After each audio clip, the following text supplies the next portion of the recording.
ꯑꯍꯥꯟꯕꯃꯛꯇꯗ ꯀ꯭ꯋꯥꯀꯩꯊꯦꯜ 360ꯕꯨ ꯌꯦꯡꯕꯤꯔꯤꯕ ꯃꯌꯥꯝꯕꯨ ꯏꯀꯣꯛꯅꯅ ꯈꯨꯔꯨꯝꯖꯔꯤ ꯑꯃꯗꯤ ꯇꯔꯥꯝꯅ ꯑꯣꯛꯆꯔꯤ ꯑꯩꯈꯣꯏꯅ ꯉꯁꯤ ꯂꯥꯛꯆꯔꯤꯕ ꯂꯥꯏꯐ ꯑꯁꯤꯗꯤ ꯑꯩꯈꯣꯏꯒꯤ ꯏꯁꯩ ꯑꯃ ꯔꯤꯂꯤꯁ ꯇꯧꯕꯒꯤ ꯐꯪꯁꯟ ꯌꯥꯎꯕ ꯂꯥꯛꯆꯕꯅꯦ ꯃꯐꯝꯅ ꯊꯣꯏꯊꯣꯏ ꯑꯦꯗꯚꯦꯟꯆꯔ ꯄꯥꯔꯛ ꯍꯤꯌꯥꯡꯊꯥꯡꯗ ꯑꯗꯨꯒ ꯑꯩꯈꯣꯏ ꯁꯣꯝꯗ ꯑꯣꯖꯥ ꯃꯌꯥꯝꯁꯨ ꯂꯥꯛꯇꯨꯅ ꯂꯩꯔꯦ ꯃꯌꯥꯝꯗ ꯌꯦꯡꯍꯟꯖꯔꯛꯀꯦ ꯑꯗꯨꯒ ꯉꯁꯤꯒꯤ ꯏꯁꯩꯁꯦ ꯃꯌꯥꯝꯅ ꯍꯦꯟꯅ ꯈꯪꯅꯔꯒ ꯂꯩꯔꯕ ꯑꯣꯏꯒꯤ ꯅꯥꯆꯣꯝ ꯍꯥꯏꯔꯤꯕ ꯏꯁꯩ ꯑꯗꯨꯅꯤ ꯃꯌꯥꯝ ꯁꯤꯁꯦ ꯉꯁꯤ ꯔꯤꯂꯤꯁ ꯇꯧꯗꯅꯦ ꯑꯗꯨꯒ ꯃꯌꯥꯝ ꯍꯣꯔꯦꯟ ꯌꯦꯡꯃꯤꯟꯅꯔꯁꯦ ꯆꯪꯁꯦ ꯁꯣꯝꯗ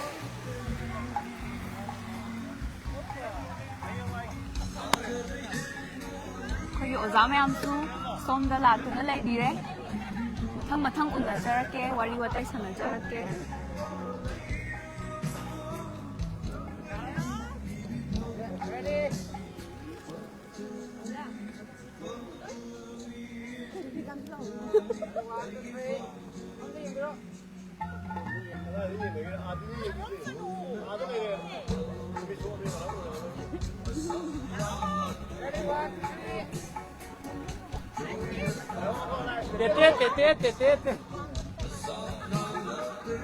ꯑꯩꯈꯣꯏꯒꯤ ꯏꯁꯩꯁꯤꯒꯤ ꯌꯥꯝꯅ ꯃꯔꯨ ꯑꯣꯏꯕ ꯏꯁꯩꯁꯤꯒꯤ ꯌꯥꯝꯅ ꯃꯔꯨ ꯑꯣꯏꯕ ꯑꯥꯔꯇꯤꯁꯇꯨ ꯂꯥꯛꯇꯨꯅ ꯁꯣꯝꯗ ꯂꯩꯔꯦ ꯍꯧꯖꯤꯛ ꯂꯥꯛꯑꯦ ꯁꯣꯝꯗ ꯎꯠꯄꯤꯌꯣ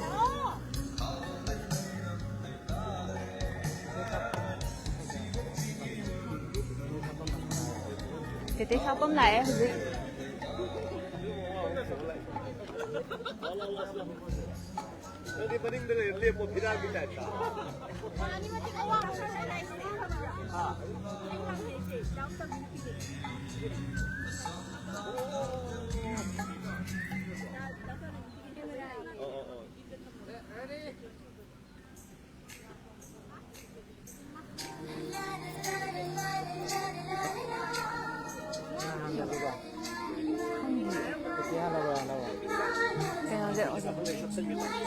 ꯑꯣꯖꯥ ꯑꯩꯈꯣꯏꯒꯤ ꯀ꯭ꯋꯥꯀꯩꯊꯦꯜ 360ꯒꯤ ꯂꯥꯏꯚꯅꯦ ꯊꯥꯖꯔꯤꯁꯦ ꯑꯣꯖꯥꯁꯦ ꯉꯁꯤꯁꯨ ꯁꯨꯃꯥꯏꯅ ꯑꯩꯈꯣꯏꯒꯤ ꯁꯣꯡ ꯔꯤꯂꯤꯁ ꯇꯧꯕꯁꯦ ꯐꯪꯁꯟꯁꯦ ꯌꯥꯎꯕ ꯂꯥꯛꯄꯤꯌꯦ ꯁꯨꯃꯥꯏꯅ ꯑꯩꯈꯣꯏꯒꯤ ꯁ꯭ꯀ꯭ꯔꯤꯟꯗ ꯄꯨꯊꯣꯛꯑꯒ ꯑꯩꯈꯣꯏꯒꯤ ꯑꯦꯜꯕꯝꯒꯨꯝꯕꯁꯦ ꯔꯤꯂꯤꯁ ꯇꯧꯕꯁꯦ ꯊꯥꯏꯅꯗꯤ ꯇꯧꯔꯝꯗꯦ ꯍꯧꯖꯤꯛꯇꯤ ꯌꯥꯝꯅ ꯇ꯭ꯔꯦꯟꯗꯤꯡ ꯑꯣꯏꯅ ꯇꯧꯅꯔꯤꯁꯦ ꯑꯣꯖꯥꯒꯤ ꯋꯥꯈꯜꯂꯣꯟꯗ ꯀꯩꯅꯣ ꯐꯣꯡꯗꯣꯛꯄꯤꯌꯨ ꯃꯁꯤ ꯃꯇꯝꯅ ꯄꯨꯔꯛꯄ ꯑꯑꯣꯟꯕꯅꯤ ꯍꯥꯏꯕꯁꯨ ꯌꯥꯔꯦ ꯑꯗꯨꯒ ꯁꯣꯁꯤꯌꯦꯜ ꯃꯦꯗꯤꯌꯥꯒꯤ ꯀꯩꯅꯣꯁꯤꯁꯨ ꯏꯟꯐ꯭ꯂꯨꯌꯦꯟꯁꯁꯨ ꯌꯥꯝ ꯋꯥꯡꯕꯀꯣ ꯑꯗꯨꯒ ꯍꯧꯖꯤꯛꯇꯤ ꯈꯔꯕꯨ ꯍꯥꯏꯔꯗꯤ ꯁꯤꯒꯨꯝꯕꯒꯤ ꯀꯩꯅꯣꯁꯤꯗ ꯃꯊꯛꯁꯤꯗ ꯇꯣꯡꯉꯒ ꯃꯌꯥꯝꯅ ꯍꯦꯟꯅ ꯌꯥꯝꯅ ꯌꯥꯡꯅ ꯑꯗꯒꯤ ꯊꯨꯅ ꯁ꯭ꯄ꯭ꯔꯦꯗ ꯇꯧꯕ ꯑꯗꯨꯒ ꯍꯦꯟꯅ ꯊꯨꯅ ꯈꯪꯅꯅꯕ ꯍꯥꯏꯇꯥꯔꯦ ꯃꯁꯤ ꯑꯗꯨꯝ ꯇꯧꯅꯔꯦ ꯑꯗꯨꯕꯨ ꯃꯇꯝꯅ ꯄꯨꯔꯛꯄꯅꯤ ꯑꯗꯨꯒ ꯍꯥꯏꯔꯤꯕꯁꯤꯅ ꯑꯩꯅ ꯍꯥꯏꯕꯗꯣ ꯃꯤ ꯈꯨꯗꯤꯡꯃꯛꯇ ꯊꯨꯅ ꯊꯨꯅ ꯌꯧꯕ ꯑꯗꯨꯒ ꯊꯨꯅ ꯌꯦꯡꯕ ꯑꯗꯨꯒ ꯇꯁꯦꯡꯕꯗꯤ ꯃꯥꯔꯀꯦꯠ ꯂꯩꯖꯗꯕꯅꯤꯅ ꯁꯤꯗꯒꯤ ꯁꯦꯜ ꯌꯥꯝ ꯇꯥꯟꯒꯅꯤ ꯍꯥꯏꯕꯗꯤ ꯂꯩꯇꯦ ꯕꯠ ꯇꯧꯕꯇꯕꯨ ꯑꯥꯔꯇꯤꯁꯇꯨꯒꯤ ꯄ꯭ꯔꯣꯃꯣꯁꯟ ꯀꯩꯅꯣ ꯍꯥꯏꯇꯥꯔꯦ ꯈꯪꯅꯅꯕꯒꯤ ꯆꯥꯡꯗꯣ ꯑꯗꯨꯗꯅꯤ ꯑꯗꯨꯕꯨ ꯃꯇꯝꯅ ꯄꯨꯔꯛꯄ ꯑꯑꯣꯟꯕꯅꯤ나 सिगी ट्रेंडꯁꯤꯗ ꯑꯗꯨꯝ ꯂꯥꯛꯄꯅꯤꯅ ꯍꯥꯏꯖꯒꯦ ꯑꯐꯕ ꯑꯣꯏꯃꯤꯟꯅꯁꯦ ꯃꯌꯥꯝ ꯑꯣꯖꯥꯕꯨ ꯊꯥꯒꯠꯆꯔꯤ ꯊꯦꯡꯛ ꯌꯨ ꯚꯦꯔꯤ ꯃꯆ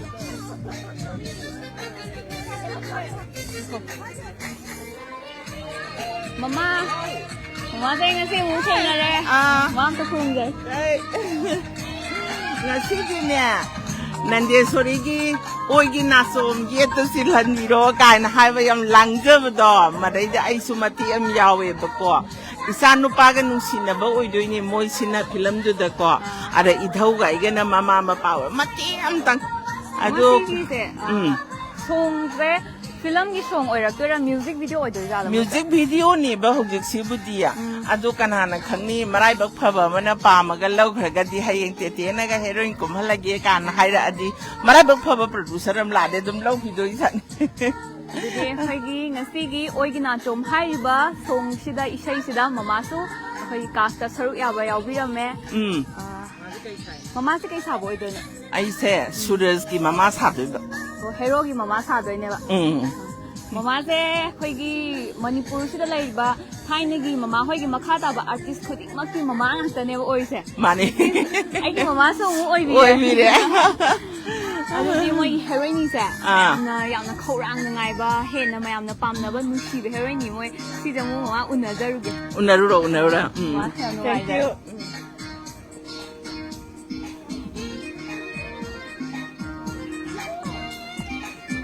ꯑꯩꯈꯣꯏꯒꯤ ꯍꯧꯖꯤꯛꯁꯦ ꯑꯩꯈꯣꯏ ꯁꯤ live ꯇꯧꯖꯔꯤꯅꯦ Kwakeithel 360ꯒꯤ ꯂꯥꯏꯚꯅꯦ Cocktail 360 Oh, ito, sila may tayo. Cocktail 360 की लाइव ने हजिक लक्चरी से खैदी तेते से को मैम ने हेन खंगबीरगा लेरबा मैम ने नुसीबीबा खैदी तुंगी यामना मैम ने पामनारकीबा हेरोइन यमने अदो ngaijage haiba ngaijage nang to haiba sigi songsidagi hena ma'am ने खंगबीबदो ओइख्रेबको अदो सिगी हजिक ओइगिना चोम हाइसिसु खैदी reels कुंबदसु मैम ने याम पामना तेतेगी मतोसे याम तमनारगा मैम ने पामनाबा नुसीबीबा हाइबदो ओइ अदो सिसे नंग तबु हाइ ngaijage nang तबु हाइबा साइदुगा अदुगा सिगा हाइबदि सुमाइना चपमनाना अमा लोइगरगा अमा सुमाइना पुथोरकपजा अनि सिगी खितंग येंगबदा खेतनाबा नुंगाइबा हेना मैमना पामनागदबा नुसीगदबसे नममना हेना ओइगदबा माल ꯑꯅꯤꯃꯛꯇꯤ ꯑꯗꯨꯝ ꯃꯥꯟꯅꯅꯤꯕ ꯑꯗꯨꯁꯨ ꯃꯤ ꯃꯤꯒꯤ ꯑꯄꯥꯝꯕꯗꯨꯗꯤ ꯈꯦꯠꯅꯩꯗꯅ ꯑꯗꯨꯅ ꯁꯤꯅ ꯄꯥꯝꯃꯛꯄ ꯌꯥꯏ ꯑꯗꯨꯒ ꯉꯥꯏꯖꯒꯦꯅ ꯄꯥꯝꯃꯛꯄꯁꯨ ꯌꯥꯏ ꯑꯗꯣ ꯑꯩꯒꯤꯗꯤ ꯑꯅꯤꯃꯛ ꯂꯣꯏ ꯃꯥꯟꯅꯈꯤ ꯂꯣꯏ ꯐꯖꯈꯤ ꯑꯗꯣ ꯏꯆꯦ ꯔꯦꯟꯗꯦꯁꯣꯔꯤꯒꯤ ꯏꯁꯩꯁꯦ ꯑꯗꯨꯝ ꯏꯆꯦ ꯔꯦꯟꯗꯦꯁꯣꯔꯤꯒꯤ ꯈꯣꯟꯁꯦ ꯄꯨꯔꯥ ꯑꯩꯒꯤ ꯑꯣꯏ ꯈꯣꯟ ꯑꯣꯏꯅ ꯑꯗꯨꯝ ꯑꯣꯏꯈ꯭ꯔꯦꯕ ꯈꯪꯕ꯭ꯔꯥ ꯑꯗꯨꯝ ꯃꯥꯟꯅꯈꯤꯕꯗꯣ ꯑꯗꯨꯝ ꯑꯦꯛ ꯇꯧꯕꯗ ꯃꯇꯝꯗ ꯑꯗꯣ ꯅꯪꯒꯤ ꯅꯈꯣꯟꯒ ꯆꯥꯟꯅꯩꯌꯦ ꯏꯆꯦ ꯔꯦꯟꯗꯦꯁꯣꯔꯤꯁꯦ ꯅꯪ ꯄꯇꯥ ꯇꯥꯔꯕ ꯀꯥꯏ ꯍꯪꯉꯛꯄꯁꯨ ꯑꯗꯨꯝ ꯌꯥꯎꯋꯦ ꯑꯗꯣ ꯇꯥꯔꯕꯒꯨꯝꯕꯅꯦ ꯑꯗꯨꯝ ꯏꯆꯦ ꯔꯦꯟꯗꯦꯁꯣꯔꯤꯒꯤ ꯏꯁꯩꯒꯨꯝꯕ ꯑꯗꯨꯝ ꯃꯊꯪ ꯃꯊꯪ ꯂꯩꯔꯤ ꯍꯥꯏꯇꯥꯔꯦ ꯑꯗꯨꯝ ꯃꯌꯥꯝ ꯄꯨꯟꯅ ꯉꯥꯏꯃꯤꯟꯅꯁꯦ हाइबदी सिगी ꯁꯤ ꯂꯣꯏꯔꯕ ꯃꯇꯨꯡꯗꯁꯨ ngaijage nang tabu haiba songsidgi matungda oigina chong haise amu ꯂꯣꯏꯔꯕ ꯃꯇꯨꯡꯗ atoppasu lairi ꯏꯆꯦ ꯔꯦꯟꯗꯦꯁꯣꯔꯤꯒꯤ ꯑꯃꯁꯨ ꯂꯩꯔꯤ खगी लाइफ से मीटिंग ताबीबा मयामना खगी मरक्तसु तेतेबु पामजब मयाम अमा यावरमगनी हाइना खंजै मदुदसु तेतेना हजिक मयाम गिदमक्तसु अमु फोंगदोक पिरे ए मतुंगदसु इशै अतोप्पा लैरि हाइदना अदुगा मयाम सिना तेतेसे यामना पामजबा नुशीजबा मयाम अमा सु लैरिबको अदुदा मयामदा कै वफम थंबिनिंगे हाइबियु ꯍꯥꯏꯗꯤ ꯑꯩꯗꯤ ꯀꯩꯁꯨ ꯈꯪꯗꯦ ꯍꯥꯏꯗꯤ ꯈꯪꯍꯧꯗꯅ ꯑꯗꯨꯝ ꯕꯛ ꯂꯥꯎꯅ ꯑꯗꯨꯝ ꯃꯌꯥꯝꯅ ꯅꯨꯡꯁꯤꯕꯤꯕꯗꯒꯤ ꯄꯥꯝꯕꯤꯕꯗꯒꯤ ꯔꯤꯜꯁ ꯑꯃꯗꯒꯤ ꯑꯗꯨꯝ ꯄꯥꯝꯕꯤꯈ꯭ꯔꯦ ꯍꯥꯏꯇꯥꯔꯦ ꯑꯗꯣ ꯅꯨꯡꯁꯤꯕꯤꯕꯅꯗꯤ ꯍꯦꯟꯃꯟꯈ꯭ꯔꯦ ꯃꯌꯥꯝꯅ ꯑꯩꯕꯨ ꯍꯥꯏꯗꯤ ꯌꯥꯝ ꯅꯨꯡꯉꯥꯏꯖꯩ ꯍꯥꯏꯇꯥꯔꯦ ꯀꯩ ꯍꯥꯏꯗꯣꯏꯅꯣꯁꯨ ꯈꯪꯗꯦ ꯅꯨꯡꯁꯤꯕꯤꯕꯁꯦ ꯌꯥꯝ ꯍꯔꯥꯎꯖꯩꯌꯦ खगी नौना थोगलाइबा आर्टिस्ट सिंगबुसु मयामना सपोर्ट तौबियो होय मयामना नुसीबीबदगी सिगी यौरक्तोइनि माने तेतेना हाइनिंगिसको अदुना मयामना सपोर्ट तौद्रगदी माइ पाकुसु ngमोइदने अदुना अनोबा आर्टिस्ट सिंगबुसु मयामना सपोर्ट तौबिरमो अदुगा तेते पामजबा सिंगबुसु मयाम यिंगबिरमगनी खंजै मयामनासु तेतेगी दमक्ता खगी ओइगिना चोम हाइबे सैसिजु ngasiजे रिलीज तौरनी लोइबगा मयामसु लोइना हयेंग थागलानी YouTube channel दना पुंग 8 दा Sandon Records hay da kanogida du thagatoiniba ano mayamna share tawbiyo like tawbiyo aduga comment sa tawbiro mo thank you thagachari singa may taro bakit daw si 360 thank you thagachari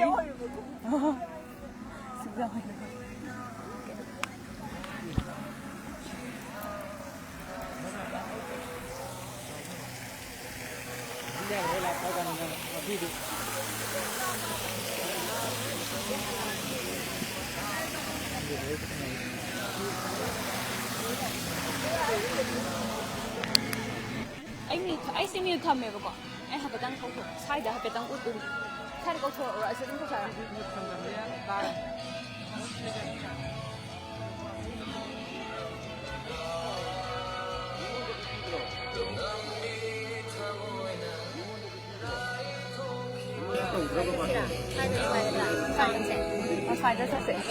oh, see, you say you dunk sound.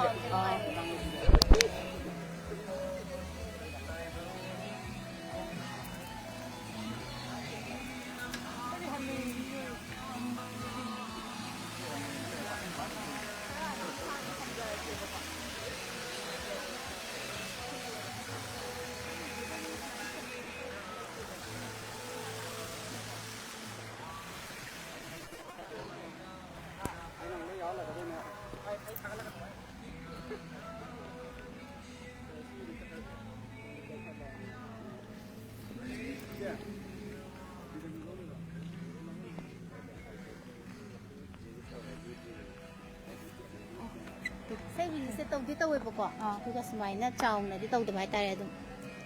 ꯀꯩꯅꯣ ꯇꯧꯁꯤ ꯑꯩꯈꯣꯏꯒꯤ ꯉꯁꯤꯒꯤ ꯎꯅꯖꯔꯤꯕ ꯑꯩꯈꯣꯏꯒꯤ ꯑꯣꯖꯥ ꯃꯌꯥꯝꯅ ꯍꯦꯟꯅ ꯈꯪꯕꯤꯔꯕ ꯊꯥꯏꯅꯗꯒꯤ ꯍꯦꯟꯅ ꯃꯌꯥꯝꯅ ꯌꯥꯝꯅ ꯄꯥꯝꯅꯕ ꯍꯧꯖꯤꯛꯁꯨ ꯌꯥꯝ ꯅꯧꯅ ꯄꯥꯝꯈꯠꯂꯛꯏꯕ ꯑꯩꯈꯣꯏꯒꯤ ꯏꯁꯩꯁꯨ ꯑꯅꯧ ꯑꯅꯧꯕ ꯄꯨꯊꯣꯔꯛꯏꯕ ꯃꯌꯥꯝꯅ ꯇ꯭ꯔꯦꯟꯗꯤꯡ ꯑꯣꯏꯔꯤꯕ ꯑꯩꯈꯣꯏꯒꯤ ꯃꯤꯡ ꯑꯣꯏꯅ ꯄꯟꯖꯔꯕꯗ ꯑꯣꯖꯥ ꯑꯥꯔ ꯀꯦ ꯅꯟꯗꯦꯁꯣꯔꯤ ꯃꯌꯥꯝꯒꯤ ꯑꯣꯖꯥ ꯑꯥꯔ ꯀꯦ ꯅꯟꯗꯦꯁꯣꯔꯤ ꯑꯩꯈꯣꯏ ꯑꯣꯖꯥꯗ ꯑꯩꯅ ꯍꯪꯖꯅꯤꯡꯕ ꯋꯥꯐꯝ ꯑꯃꯅ ꯃꯌꯥꯝꯅꯁꯨ ꯌꯥꯝ ꯇꯣꯏꯅ ꯍꯪꯕꯤꯔꯒ ꯂꯩꯔꯕ ꯃꯔꯛꯇ ꯃꯌꯥꯝ ꯀꯨꯏꯅ ꯂꯦꯞꯄꯨꯔꯦꯕ ꯑꯣꯖꯥꯁꯦꯀꯣ ꯍꯣꯏ. ꯑꯗꯨꯒ ꯍꯧꯖꯤꯛꯁꯦ ꯅꯧꯅ ꯊꯣꯛꯂꯛꯑꯒꯁꯨ ꯕꯛ ꯂꯥꯎꯅꯀꯣ ꯃꯌꯥꯝꯅ ꯄꯥꯝꯅꯕ ꯇꯥꯅꯤꯡꯕ ꯏꯁꯩꯁꯦ ꯑꯗꯨꯝ ꯄꯨꯊꯣꯛꯄꯤꯔꯦꯕ ꯃꯃꯥꯡꯗꯁꯨ ꯉꯥꯏꯖꯒꯦ ꯅꯪ ꯇꯧ ꯍꯥꯏꯕꯁꯦ ꯃꯅꯤꯄꯨꯔꯗ ꯂꯩꯔꯤꯕ ꯃꯌꯥꯝꯅ ꯇꯥꯟꯅꯗꯕ ꯑꯝꯇ ꯌꯥꯎꯗ꯭ꯔꯦ ꯑꯉꯥꯡꯁꯨ ꯑꯍꯟꯁꯨ ꯂꯣꯏ ꯇꯥꯟꯅꯩ ꯍꯣꯏ. ꯑꯗꯣ ꯑꯣꯖꯥꯅ ꯁꯨꯃꯥꯏꯅ ꯃꯌꯥꯝꯅ ꯍꯦꯟꯅ ꯄꯥꯝꯅꯒꯅꯤ ꯈꯪꯉꯒ ꯄꯨꯊꯣꯛꯄꯤꯔꯛꯄ ꯑꯣꯏꯗꯣꯏꯔꯥ ꯅꯠꯇ꯭ꯔꯒꯅ ꯀꯔꯝꯕ ꯃꯑꯣꯡ ꯍꯥꯏꯕꯗꯤ ꯀꯃꯥꯏꯅ ꯇꯧꯕ ꯑꯣꯏꯒꯗꯣꯏꯅꯣ ꯑꯗꯨꯗꯤ ꯀꯅꯥꯅ ꯈꯪꯗꯣꯏꯅꯣꯀꯣ ꯍꯥꯏꯗꯤ ꯃꯌꯥꯝꯅ ꯅꯨꯡꯁꯤꯕꯤꯕꯒꯤꯅꯤ ꯈꯪꯗꯦ ꯑꯗꯒꯤꯗꯤ ꯑꯩꯅ ꯀꯨꯏꯅ ꯂꯦꯞꯄꯨꯔꯒ ꯊꯣꯛꯂꯛꯄꯁꯤꯗ ꯃꯌꯥꯝꯁꯤꯅ ꯑꯩꯁꯦ ꯍꯥꯏꯗꯤ ꯇꯥꯈꯤꯕ ꯀꯧꯕꯅꯤꯅꯀꯣ ꯑꯃꯨꯛ ꯅꯧꯅ ꯀꯃꯥꯏꯅ ꯇꯧꯔꯤꯕꯖꯥꯠꯅꯣ ꯀꯥꯏꯅꯒ ꯈꯜꯂꯒ ꯇꯥꯅꯤꯡꯕ ꯑꯗꯨꯃꯥꯏꯅ ꯂꯩꯔꯝꯕꯁꯨ ꯌꯥꯏ ꯑꯗ ꯅꯨꯡꯁꯤꯕꯤꯕꯒꯤ ꯍꯥꯏꯇꯥꯔꯦꯅꯦꯀꯣ ꯃꯌꯥꯝꯒꯤ ꯁꯞꯄꯣꯔꯠꯅ ꯍꯥꯏꯗꯤ ꯑꯃꯨꯛꯀ ꯅꯧꯅ ꯑꯩꯅ ꯊꯣꯛꯂꯛꯄꯁꯤꯗ ꯃꯌꯥꯝꯅ ꯅꯨꯡꯁꯤꯕꯤꯗꯨꯅ ꯁꯨꯃꯥꯏꯅ ꯇꯧꯕꯁꯦ ꯌꯥꯝꯅ ꯅꯨꯡꯉꯥꯏꯖꯩ ꯑꯗꯣ ꯑꯇꯣꯞꯄ ꯃꯌꯥꯝꯗꯁꯨ ꯑꯗꯨꯝ ꯑꯇꯣꯞꯄ ꯍꯥꯏꯗꯤ ꯀꯂꯥꯀꯥꯔ ꯍꯥꯟꯅꯒꯤ ꯁꯤꯡꯒꯔꯁꯤꯡ ꯂꯩꯈ꯭ꯔꯕꯁꯤꯡꯁꯤꯁꯨ ꯁꯨꯃꯥꯏꯅ ꯑꯗꯨꯝ ꯑꯩꯉꯣꯟꯗ ꯅꯨꯡꯁꯤꯕꯤꯔꯤꯕ ꯁꯨꯃꯥꯏꯅ ꯑꯗꯨꯝ ꯅꯨꯡꯁꯤꯕꯤꯌꯨꯀꯣ ꯑꯗꯣ ꯊꯥꯖꯗꯦ ꯍꯥꯏꯗꯤ ꯌꯥꯝꯅ ꯊꯥꯖꯗꯕ ꯑꯃꯗꯤ ꯑꯣꯏ ꯍꯥꯏꯇꯥꯔꯦ ꯑꯩꯅ ꯀꯨꯏꯅ ꯁꯥꯡꯅ ꯂꯦꯞꯄꯒ ꯂꯩꯔꯒ ꯁꯨꯃꯥꯏꯅ ꯑꯍꯥꯟꯕ ꯏꯁꯩ ꯄꯨꯊꯣꯔꯛꯄꯁꯤꯗ ꯃꯌꯥꯝꯅ ꯅꯨꯡꯁꯤꯕꯤꯗꯅꯀꯣ ꯁꯨꯃꯥꯏꯅ ꯇꯧꯍꯟꯕꯤꯕꯁꯦ ꯌꯥꯝꯅ ꯍꯔꯥꯎꯖꯩ ꯍꯥꯏꯇꯥꯔꯦ ꯑꯩꯈꯣꯏ ꯐꯥꯎꯕꯗ ꯈꯟꯖꯩꯕꯀꯣ ꯊꯥꯏꯅꯒꯤ ꯑꯔꯤꯕ ꯁꯤꯡꯒꯔꯁꯤꯡꯁꯦ ꯀꯩꯒꯤ ꯂꯦꯞꯈ꯭ꯔꯤꯅೋ ꯀꯥꯏꯅ ꯍꯥꯏꯕꯒꯤ ꯍꯣꯏ. ꯑꯗꯨ ꯅꯧꯅ ꯊꯣꯛꯂꯛꯄꯗ ꯌꯥꯝꯅ ꯄꯥꯝꯕ ꯌꯦꯡꯅꯤꯡꯕ ꯅꯨꯡꯁꯤꯕ ꯌꯥꯝ ꯐꯥꯎꯋꯦ ꯊꯥꯏꯅꯒꯤ ꯍꯣꯏ. ꯏꯁꯩ ꯁꯛꯄꯤꯔꯛꯄꯗ ꯑꯗꯨꯃꯥꯏꯅ ꯇꯧꯗꯅ ꯃꯌꯥꯝꯁꯤꯁꯨ ꯂꯣꯏꯅ ꯈꯜꯂꯤꯅꯦꯕꯀꯣ ꯑꯗꯣ ꯂꯦꯞꯈꯤꯕꯁꯦ ꯁꯦꯡꯅ ꯍꯥꯏꯔꯕꯗ ꯑꯗꯨꯝ ꯂꯦꯞꯍꯟꯖꯅꯤꯡꯗꯦ ꯃꯌꯥꯝꯒꯤ ꯍꯥꯏꯗꯤ ꯇꯨꯡ ꯀꯣꯏꯅ ꯄꯨꯟꯁꯤ ꯁꯥꯡꯅ ꯃꯌꯥꯝꯒꯤ ꯁꯦꯕꯥ ꯇꯧꯕꯤꯔꯛꯄꯗꯣ ꯑꯩꯈꯣꯏ ꯃꯌꯥꯝꯅꯁꯨ ꯄꯥꯝꯖꯩ ꯑꯗꯨꯒ ꯉꯁꯤꯒꯤ ꯑꯣꯏꯒꯤ ꯅꯥꯆꯣꯝ ꯍꯥꯏꯔꯤꯕ ꯏꯁꯩꯁꯦ ꯑꯩꯈꯣꯏꯒꯤ ꯑꯣꯖꯥꯅ ꯃꯃꯥꯡꯗ ꯑꯃꯁꯨ ꯄꯨꯊꯣꯛꯑꯀꯥꯟꯗ ꯍꯟꯗꯛꯀꯤꯁꯨ ꯌꯥꯝꯅ ꯇ꯭ꯔꯦꯟꯗꯤꯡ ꯌꯥꯝ ꯑꯣꯏꯈꯠꯂꯛꯏꯕ ꯃꯌꯥꯝꯅ ꯌꯥꯝ ꯄꯥꯝꯅꯩꯌꯦꯕ ꯑꯗꯣ ꯁꯤꯁꯨ ꯃꯃꯥꯡꯒ ꯆꯞ ꯃꯥꯟꯅꯅ ꯍꯥꯏꯗꯤ ꯑꯗꯨꯃꯥꯏꯅ ꯇ꯭ꯔꯦꯟꯗꯤꯡ ꯑꯣꯏꯈꯤꯕ ꯑꯗꯨꯃꯥꯏꯅ ꯍꯧꯖꯤꯛ ꯍꯟꯗꯛꯁꯤꯁꯨ ꯑꯣꯏꯔꯛꯄꯁꯤꯗ ꯑꯣꯖꯥꯒꯤ ꯊꯃꯣꯏꯗ ꯀꯩ ꯐꯥꯎꯕꯤꯒꯦ ꯑꯗꯨꯗꯤ ꯌꯥꯝ ꯍꯔꯥꯎꯋꯦ ꯍꯥꯏꯕꯗꯤ ꯌꯥꯝ ꯊꯥꯖꯗꯕ ꯍꯥꯏꯇꯥꯔꯦꯅꯦꯀோ ꯍꯥꯏꯗꯤ ꯍꯧꯖꯤꯛꯀꯤ ꯑꯩꯈꯣꯏꯗꯤ ꯑꯃꯔꯣꯝꯗ ꯍꯥꯏꯔꯒ ꯂꯤꯔꯕꯅꯦꯕ ꯁꯦꯡꯅ ꯍꯥꯏꯔꯕꯗ ꯑꯩꯈꯣꯏꯅ ꯏꯁꯩ ꯁꯛꯂꯛꯏꯁꯦ ꯆꯍꯤ 30 ꯃꯊꯛꯇ ꯑꯣꯏꯈ꯭ꯔꯕꯅꯦ ꯑꯗꯨꯅ ꯍꯧꯖꯤꯛ ꯑꯃꯨꯛ ꯅꯧꯅ ꯁꯛꯂꯛꯄꯁꯤꯗ ꯃꯌꯥꯝꯁꯤꯅ ꯅꯨꯡꯁꯤꯕꯤꯗꯅ ꯁꯨꯃꯥꯏꯅ ꯑꯩꯒꯤ ꯏꯁꯩꯁꯤꯕꯨ ꯇ꯭ꯔꯦꯟꯗꯤꯡ ꯑꯣꯏꯍꯟꯗꯅꯀꯣ ꯑꯣꯏꯍꯟꯕ ꯍꯥꯏꯕꯗꯤ ꯃꯌꯥꯝꯅ ꯑꯣꯏꯍꯜꯂꯤꯅꯤꯗꯅꯀꯣ ꯑꯗꯨꯅ ꯃꯌꯥꯝꯕꯨ ꯌꯥꯝꯅ ꯊꯥꯒꯠꯆꯔꯤ ꯑꯩꯒꯤ ꯃꯥꯏꯀꯩꯗꯒꯤꯀꯣ ꯑꯩꯕꯨ ꯁꯞꯄꯣꯔꯠ ꯇꯧꯕꯤꯕꯒꯤꯗꯃꯛꯇ ꯍꯥꯏꯖꯩ ꯑꯗꯨꯒ ꯑꯩꯈꯣꯏꯅ ꯃ꯭ꯌꯨꯖꯤꯛ ꯚꯤꯗꯤꯑꯣ ꯑꯃ ꯔꯤꯂꯤꯁ ꯇꯧꯕ ꯃꯇꯝꯗ ꯊꯥꯏꯅꯗꯤ ꯌꯨꯇ꯭ꯌꯨꯕꯇ ꯑꯣꯏꯅ ꯇꯧꯅꯔꯝꯃꯦꯕ ꯄꯨꯡ ꯑꯁꯨꯛ ꯀꯥꯏꯅ ꯍꯥꯏꯅꯔꯒꯀꯣ ꯍꯧꯖꯤꯛꯁꯤꯅ ꯁꯨꯃꯥꯏꯅ ꯁ꯭ꯀ꯭ꯔꯤꯟꯗ ꯄꯨꯊꯣꯔꯛꯄꯒꯤ ꯇ꯭ꯔꯦꯟꯗꯤꯡ ꯑꯃ ꯂꯥꯛꯏꯁꯦ ꯁꯤꯁꯦ ꯑꯣꯖꯥꯒꯤ ꯋꯥꯈꯜꯂꯣꯟꯗ ꯑꯣꯖꯥꯒꯤ ꯏꯁꯩ ꯃꯃꯥꯡꯗꯁꯨ ꯇꯧꯈ꯭ꯔꯦꯀꯣ ꯑꯗꯨꯒ ꯍꯟꯗꯛꯀꯤꯁꯨ ꯑꯃꯨꯛ ꯁꯨꯃꯥꯏꯅ ꯇꯧꯕꯁꯤꯗ ꯁꯤꯒꯤ ꯇ꯭ꯔꯦꯟꯗꯤꯡ ꯑꯃ ꯂꯥꯛꯄꯁꯦ ꯁꯤꯁꯦ ꯀꯩ ꯍꯥꯏꯕꯤꯅꯤꯡꯒꯦ ꯑꯣꯖꯥꯅ ꯃꯣꯠ ꯐꯣꯡꯗꯣꯛꯄꯤꯌꯨ ꯊꯥꯏꯅꯒꯤ ꯃꯇꯝ ꯍꯥꯏꯔꯒ ꯌꯨꯇ꯭ꯌꯨꯕꯀꯨꯝꯕ ꯊꯣꯛꯇ꯭ꯔꯤꯉꯩ ꯃꯇꯝꯗꯒꯤꯅꯤꯀꯣ ꯑꯩꯈꯣꯏꯅ ꯏꯁꯩ ꯁꯛꯂꯛꯏꯁꯦ ꯍꯥꯏꯗꯤ ꯑꯣꯗꯤꯑꯣ ꯀꯦꯁꯦꯠꯇꯅ ꯂꯩꯔꯝꯃꯦꯀꯣ ꯁꯤꯗꯤꯒ ꯊꯣꯛꯇ꯭ꯔꯤꯉꯩꯒꯤ ꯃꯇꯝꯗ ꯑꯗꯨꯗꯒꯤ ꯁꯛꯂꯛꯄꯅꯦ ꯑꯗꯣ ꯃꯇꯝꯗꯨꯗ ꯏꯁꯩ ꯔꯤꯂꯤꯁꯁꯦ ꯌꯨꯇ꯭ꯌꯨꯕꯀꯁꯦ ꯂꯩꯇ꯭ꯔꯤꯕꯅꯤꯅ ꯏꯁꯩ ꯔꯤꯂꯤꯁꯁꯦ ꯑꯗꯨꯝ ꯐꯪꯁꯟ ꯃꯆꯥ ꯑꯃ ꯑꯗꯨꯝ ꯇꯧꯔꯒ ꯁꯨꯃꯥꯏꯅ ꯍꯥꯏꯗꯤ ꯑꯗꯨꯝ ꯇꯧꯋꯦꯕꯀꯣ ꯑꯗꯨꯒ ꯑꯃꯨꯛ ꯌꯨꯇ꯭ꯌꯨꯕ ꯊꯣꯛꯂꯛꯄ ꯈꯣꯠꯂꯛꯄꯗꯒꯤꯗꯤ ꯁꯣꯁꯤꯌꯦꯜ ꯃꯤꯗꯤꯌꯥꯒꯤ ꯀꯩꯅꯣꯁꯦ ꯂꯥꯛꯄꯗꯒꯤꯗꯤ ꯍꯦꯛꯇ ꯄ꯭ꯔꯣꯃꯣꯁꯟꯒꯤ ꯍꯥꯏꯗꯤ ꯑꯩꯈꯣꯏꯅ ꯄ꯭ꯔꯣꯃꯣꯁꯟ ꯑꯃ ꯇꯧꯅꯤꯡꯉꯁꯨ ꯌꯥꯝ ꯊꯨꯅ ꯁꯣꯁꯤꯌꯦꯜ ꯃꯤꯗꯤꯌꯥꯒꯤ ꯊ꯭ꯔꯨꯗꯒꯤ ꯌꯥꯝ ꯊꯨꯅ ꯃꯌꯥꯝꯗ ꯌꯧꯍꯟꯕ ꯉꯝꯃꯦꯀꯣ ꯁꯤꯃꯁꯨ ꯌꯥꯝꯅ ꯀꯥꯟꯅꯕ ꯃꯈꯜ ꯑꯃꯅꯦ ꯊꯥꯏꯅꯗꯤ ꯄ꯭ꯔꯣꯃꯣꯁꯟ ꯇꯧꯐꯝꯁꯦ ꯂꯩꯇꯦ ꯁꯦꯡꯅ ꯍꯥꯏꯔꯕꯗ ꯍꯥꯏꯗꯤ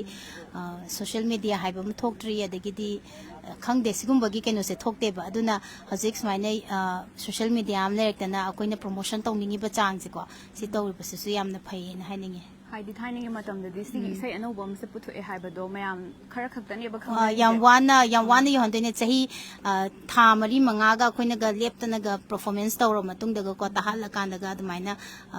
ꯀꯩꯅꯣ ꯇꯧ ꯄꯣꯄꯨꯂꯔ ꯑꯣꯏꯔꯛꯑꯦꯕꯀꯣ ꯏꯁꯩꯁꯦ ꯑꯗꯨꯒ ꯍꯧꯖꯤꯛꯇꯤ ꯊꯨꯔꯦ ꯍꯥꯏꯇꯥꯔꯦ ꯌꯥꯝꯅ ꯍꯥꯏꯗꯤ ꯃꯇꯝꯁꯤꯒꯤ ꯀꯩꯅꯣꯅ ꯍꯥꯏꯇꯥꯔꯦꯀꯣ ꯇꯦꯛꯅꯣꯂꯣꯖꯤ ꯀꯩꯀꯥ ꯇ꯭ꯔꯦꯖꯔ ꯊꯥꯗꯣꯛꯑꯅꯤ ꯑꯗꯨꯒ ꯃꯌꯥꯝꯅ ꯁꯤ ꯅꯨꯃꯤꯠꯁꯤꯗ ꯏꯁꯩꯁꯦ ꯔꯤꯂꯤꯁ ꯇꯧꯗꯣꯔꯦ ꯍꯥꯏꯕꯁꯦ ꯈꯪꯗꯣꯏꯅꯦꯕ ꯑꯗꯨꯅ ꯌꯥꯝ ꯊꯨꯅ ꯀꯩꯅꯣ ꯄ꯭ꯔꯣꯃꯣꯁꯟ ꯃꯈꯜ ꯑꯃꯅꯦ ꯍꯥꯏꯇꯥꯔꯦ ꯁꯤꯁꯨꯀꯣ ꯑꯗꯒꯤꯗꯤ ꯔꯤꯂꯤꯖꯤꯡ ꯐꯪꯁꯟ ꯑꯁꯦ ꯍꯣꯏ ꯃꯔꯨꯁꯨ ꯑꯣꯏ ꯏꯁꯩ ꯑꯃ ꯅꯝꯕ ꯃꯇꯝꯗ ꯑꯗꯒꯤꯗꯤ ꯔꯤꯂꯤꯁ ꯇꯧꯕ ꯍꯥꯏꯁꯦ ꯑꯗꯨꯝ ꯍꯥꯏꯗꯤ ꯀꯩꯝꯇ ꯇꯧꯗꯅ ꯊꯥꯗꯣꯛꯈꯤꯕꯁꯨ ꯑꯗꯨꯝ ꯌꯥꯎꯋꯦ ꯑꯗꯣ ꯑꯩꯒꯤ ꯃꯣꯠꯇꯗꯤ ꯈꯤꯇꯪ ꯍꯥꯏꯗꯤ ꯌꯥꯝ ꯆꯥꯎꯅꯃꯛ ꯅꯠꯇ꯭ꯔꯁꯨꯀꯣ ꯐꯪꯁꯟ ꯃꯆꯥ ꯑꯃ ꯇꯧꯔꯒ ꯊꯥꯗꯣꯛꯈꯤꯕꯁꯤꯅ ꯁꯤꯅꯁꯨ ꯄ꯭ꯔꯣꯃꯣꯁꯟ ꯃꯈꯜ ꯑꯃ ꯑꯣꯏꯗꯣꯏꯅꯦꯕ ꯍꯥꯏꯗꯤ ꯃꯌꯥꯝꯗꯀꯣ ꯄ꯭ꯔꯣꯃꯣꯠ ꯇꯧꯕ ꯁꯨꯃꯥꯏꯅ ꯑꯣꯏꯌꯦ ꯑꯗꯨꯅ ꯐꯩꯅ ꯈꯜꯂꯦ ꯁꯨꯃꯥꯏꯅ ꯁꯣꯡ ꯔꯤꯂꯤꯁ ꯇꯧꯕꯁꯦ ꯁ꯭ꯀ꯭ꯔꯤꯟꯗ ꯊꯣꯛꯑꯒ ꯁꯨꯃꯥꯏꯅ ꯃꯌꯥꯝ ꯌꯦꯡꯃꯤꯟꯅꯕꯒꯤ ꯐꯪꯁꯟ ꯃꯆꯥ ꯑꯃ ꯁꯨꯃꯥꯏꯅ ꯁꯤꯟꯖꯕꯁꯦ ꯑꯩꯈꯣꯏꯒꯤ ꯑꯣꯖꯥꯒꯤ ꯃꯣꯠꯇꯁꯨ ꯃꯌꯥꯝꯅ ꯍꯦꯟꯅ ꯈꯪꯅꯒꯗꯕ ꯄ꯭ꯔꯃꯣꯁꯟ ꯑꯃꯅꯤ ꯍꯥꯏꯅ ꯑꯣꯖꯥꯒꯤ ꯋꯥꯐꯝꯁꯨ ꯐꯣꯡꯗꯣꯛꯄꯤꯔꯦ ꯑꯗꯨꯒ ꯑꯣꯖꯥꯁꯦ ꯃꯇꯝ ꯀꯨꯏꯅ ꯁꯥꯡꯅ ꯍꯧꯖꯤꯛ ꯄꯨꯊꯣꯛꯏꯕꯁꯤꯗ ꯃꯇꯨꯡ ꯇꯥꯔꯛꯄꯗꯗꯤ ꯁꯨꯡꯂꯦꯞ ꯂꯦꯞꯄꯤꯔꯅꯣ ꯑꯣꯖꯥ ꯍꯦꯟꯅ ꯄꯨꯊꯣꯛꯄꯤꯔꯛꯑꯣ ꯑꯩꯈꯣꯏꯁꯨ ꯑꯣꯖꯥꯒꯤ ꯏꯁꯩ ꯌꯥꯝꯅ ꯇꯥꯖꯩ ꯑꯉꯥꯡ ꯑꯣꯏꯔꯤꯀꯥꯟꯗ ꯑꯗꯨꯅ ꯑꯣꯖꯥꯁꯦ ꯁꯨꯃꯥꯏꯅ ꯊꯣꯛꯂꯛꯄꯁꯤꯗ ꯑꯣꯖꯥꯒꯤ ꯅꯨꯡꯁꯤꯕ ꯋꯥꯔꯤ ꯃꯌꯥꯝ ꯑꯃꯁꯨ ꯁꯣꯁꯤꯌꯦꯜ ꯃꯤꯗꯤꯌꯥꯗ ꯊꯦꯡꯅꯖꯈ꯭ꯔꯦ ꯅꯥꯗ ꯌꯦꯛꯇꯕ ꯄꯨꯟꯁꯤ ꯅꯨꯡꯁꯥꯡꯅ ꯃꯌꯥꯝꯒꯤ ꯁꯦꯕꯥ ꯇꯧꯕ ꯑꯣꯏꯕꯤꯌꯨ ꯑꯣꯏꯖꯒꯦ ꯃꯌꯥꯝ ꯏꯁꯩ ꯃꯌꯥꯝꯁꯨ ꯄꯨꯊꯣꯛꯄ ꯉꯝꯕ ꯑꯣꯏꯖꯒꯦ ꯃꯌꯥꯝꯒꯤ ꯃꯇꯨꯡꯗꯁꯨ ꯏꯁꯩ ꯃꯌꯥꯝ ꯂꯩꯔꯤ ꯍꯥꯏ ꯑꯣꯖꯥꯒꯤ ꯑꯗꯨꯅ ꯍꯦꯟꯅꯁꯨ ꯃꯌꯥꯝꯅ ꯅꯨꯡꯁꯤꯕꯤꯗꯨꯅ ꯑꯣꯖꯥꯕꯨꯁꯨ ꯍꯥꯟꯅ ꯅꯨꯡꯁꯤꯕꯗꯨꯗꯒꯤ ꯍꯧꯖꯤꯛ ꯅꯨꯡꯁꯤꯕ ꯆꯥꯡꯅ ꯌꯥꯝꯅ ꯍꯦꯟꯒꯠꯂꯦꯅ ꯃꯌꯥꯝꯅ ꯍꯥꯏꯅꯩ ꯄꯨꯟꯁꯤ ꯅꯨꯡꯁꯥꯅ ꯅꯥꯗ ꯌꯦꯛꯇꯅ ꯃꯌꯥꯝꯒꯤ ꯁꯦꯕꯥ ꯇꯧꯕꯤꯕ ꯑꯣꯏꯕꯤꯌꯨ ꯑꯣꯖꯥꯕꯨ ꯊꯥꯒꯠꯆꯔꯤ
ꯑꯩꯈꯣꯏꯒꯤ ꯉꯁꯤꯒꯤ ꯑꯣꯏꯒꯤ ꯅꯥꯆꯣꯝ ꯍꯥꯏꯔꯤꯕ ꯏꯁꯩ ꯑꯁꯤꯒꯤ ꯌꯥꯝꯅ ꯃꯔꯨ ꯑꯣꯏꯕ ꯑꯩꯈꯣꯏꯒꯤ ꯄꯥꯕꯨꯡ ꯁꯥꯕꯤ ꯄꯥꯕꯨꯡꯁꯦ ꯆꯦꯟꯈꯤꯗꯧꯔꯦ ꯑꯩꯈꯣꯏ ꯄꯥꯕꯨꯡ ꯏꯙꯧꯁꯦ ꯆꯦꯟꯈꯤꯕ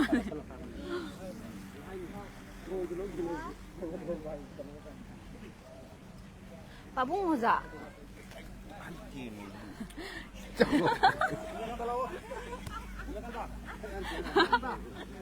ꯑꯩ ꯀꯩ ꯍꯥꯏꯗꯣꯏꯅꯣ ꯈꯪ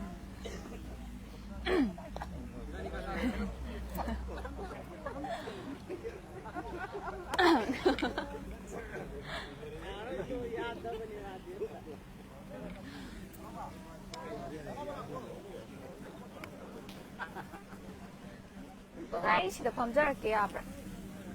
ꯌꯥꯝ ꯌꯥꯏ ꯌꯥꯝ ꯌꯥꯏ ꯌꯥꯝ ꯔꯣꯃꯥꯟꯇꯤꯛ ꯑꯣꯏꯗ꯭ꯔꯣ ꯄꯥꯈꯪꯅꯤ ꯈꯪꯕ ꯑꯗꯨꯝ ꯍꯪꯕꯤꯔꯣ ꯑꯣꯖꯥꯗꯤ ꯄꯥꯈꯪꯂꯣ ꯄꯥꯈꯪꯒꯨꯝꯕꯅꯤ ꯒꯨꯝꯕ ꯑꯃ ꯌꯥꯎꯔꯤꯗꯣ ꯀꯩꯅꯣ ꯌꯨꯝꯗꯩ ꯊꯣꯛꯂꯛꯑꯗꯤ ꯅꯨꯄꯤ ꯑꯉꯥꯡ ꯌꯥꯎꯗꯕꯅꯤꯅ ꯄꯥꯈꯪ ꯑꯗꯨꯝ ꯑꯣꯏꯗꯅ ꯍꯣꯔꯦꯟꯗꯤ ꯁꯣꯏꯗ꯭ꯔꯦ ꯌꯨꯝ ꯍꯜꯂꯛꯄꯗ ꯀꯩꯁꯨ ꯊꯣꯏꯗꯣꯛꯄ ꯑꯗꯨꯝꯕ ꯂꯩꯇꯦ ꯑꯗꯣ ꯑꯣꯖꯥ ꯑꯩꯈꯣꯏꯅ ꯅꯍꯥꯟꯈꯩ ꯎꯖꯕꯗꯣ ꯑꯣꯖꯥꯁꯦ ꯀꯩꯅꯣ ꯑꯃꯨꯛ ꯉꯁꯤꯗꯤ ꯅꯍꯥꯟꯈꯩꯗꯤ ꯍꯦꯔꯣ ꯃꯥꯜꯂꯝꯃꯕꯅꯤ ꯉꯁꯤꯅ ꯕꯦꯠ ꯑꯃꯨꯛ ꯃꯥꯜ ꯂꯩꯔꯝꯃꯦ ꯑꯥꯔꯇꯤꯁ ꯍꯥꯏꯁꯦ ꯑꯗꯨ ꯅꯠꯇ꯭ꯔꯣ ꯂꯩꯔꯝ ꯃꯐꯝꯗ ꯁꯛꯐꯝ ꯍꯣꯡꯕ ꯉꯝꯕꯗꯨꯕꯨ ꯑꯥꯔꯇꯤꯁ ꯀꯧꯏ ꯑꯗꯨ ꯍꯣꯡꯕ ꯉꯝꯗꯕꯗꯣ ꯑꯗꯣ ꯑꯥꯔꯇꯤꯁ ꯀꯧꯗ꯭ꯔꯦ ꯉꯁꯤꯗꯤ ꯑꯩꯈꯣꯏꯒꯤ ꯀꯣꯏꯒꯁꯦ ꯆꯣꯡꯕꯗ ꯇꯥꯃꯤꯜꯒꯤ ꯕꯦꯠ ꯃꯥꯜ ꯂꯩꯔꯝꯃꯦ ꯊꯦꯡꯛ ꯌꯨ ꯑꯩꯈꯣꯏ ꯉꯁꯤꯒꯤ ꯑꯣꯏꯒꯤ ꯅꯥꯆꯣꯝꯁꯦ ꯁꯤꯗ ꯏꯙꯧꯁꯦ ꯃꯄꯥ ꯁꯥꯏꯌꯦ ꯑꯗꯣ ꯍꯦꯔꯣꯏ ꯃꯄꯥ ꯁꯥꯃꯤ ꯏꯙꯧꯁꯦ ꯆꯦꯟꯈ꯭ꯔꯦꯕꯀꯣ ꯑꯗꯣ ꯌꯥꯗ꯭ꯔꯦ ꯏꯙꯧꯁꯦ ꯁꯥꯎꯈ꯭ꯔ ꯃꯥꯜꯂꯦ 이더욱디 ꯁꯦꯡꯅ ꯍꯥꯏꯔꯀꯥꯟꯗ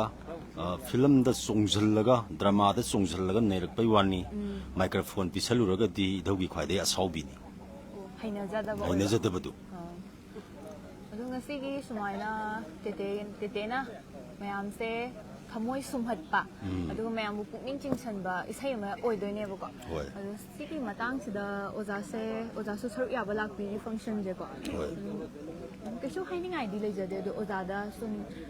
ꯋꯥꯐꯝ ꯈꯔ ꯐꯣꯡꯗꯣꯛꯄꯤꯌꯣ ꯁꯨꯃꯥꯏꯅ ꯃꯐꯝꯁꯤꯗ ꯂꯥꯛꯑꯒ ꯃꯌꯥꯝ ꯄꯨꯟꯃꯤꯟꯅꯔꯒ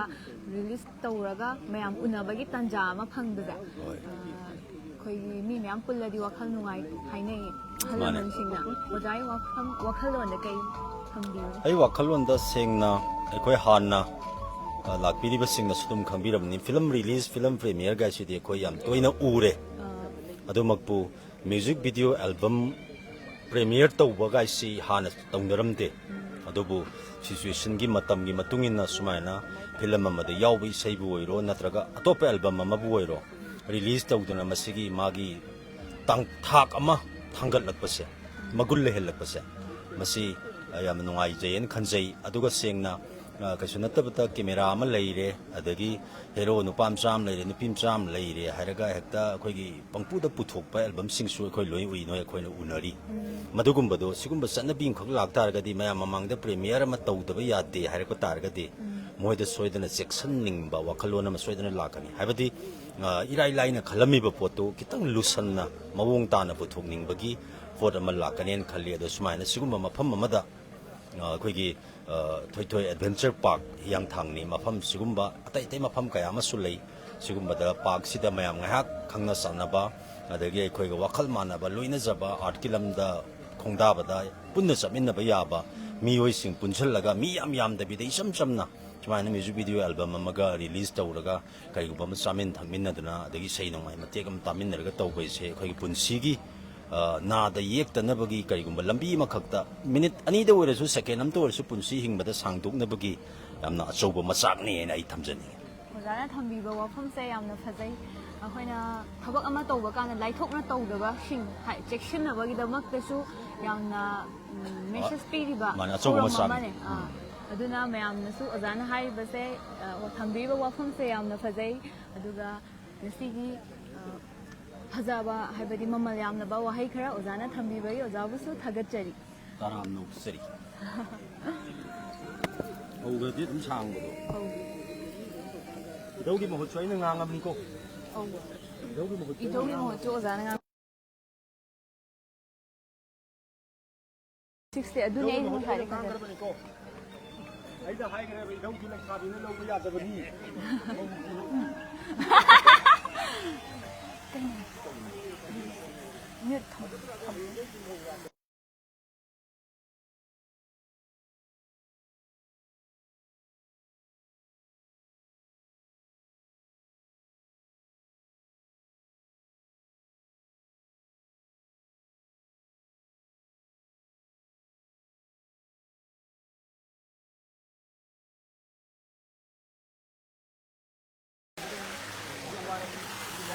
ꯑꯗꯣ ꯃꯣꯏ ꯑꯣꯖꯥꯗ ꯍꯪꯉꯗꯤ ꯈꯪꯅꯤ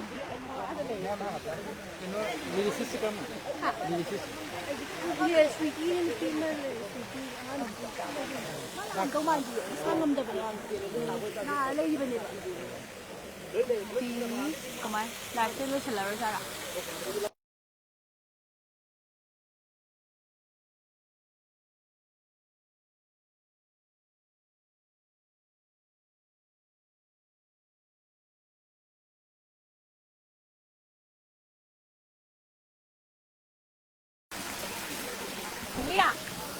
ꯂꯥꯛꯀꯦ ꯑꯗꯨꯗ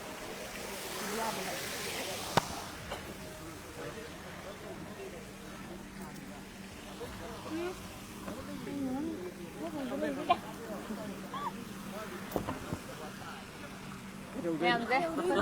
ꯔꯥꯎꯟ ꯀꯣꯏꯔ ꯂꯥꯛꯏꯅꯦ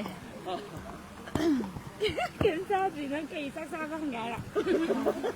ꯆꯥꯛ ꯆꯥꯔꯕ ꯆꯥꯗ꯭ꯔꯤ ꯁꯤꯗ ꯆꯥꯒꯦꯅ ꯉꯁꯥꯏꯗꯤ ꯉꯟꯅꯗꯤ ꯂꯥꯛꯄ ꯃꯥꯜꯂꯤꯀꯣ ꯑꯩꯅ ꯃꯣꯔꯃꯥꯟ ꯊꯩꯁꯦ ꯀꯩꯗꯧꯔꯤꯒꯦ ꯈꯤꯇꯪ ꯆꯪꯁꯤꯟꯕꯤꯔꯛꯀꯦꯔꯥ ꯌꯥꯒꯗ꯭ꯔꯥ ꯊꯣꯛꯑꯣ ꯑꯩ ꯗꯁꯥ ꯇꯥꯔꯦ ꯁꯣꯝꯗ ꯐꯝꯕꯤꯌꯨꯅꯦ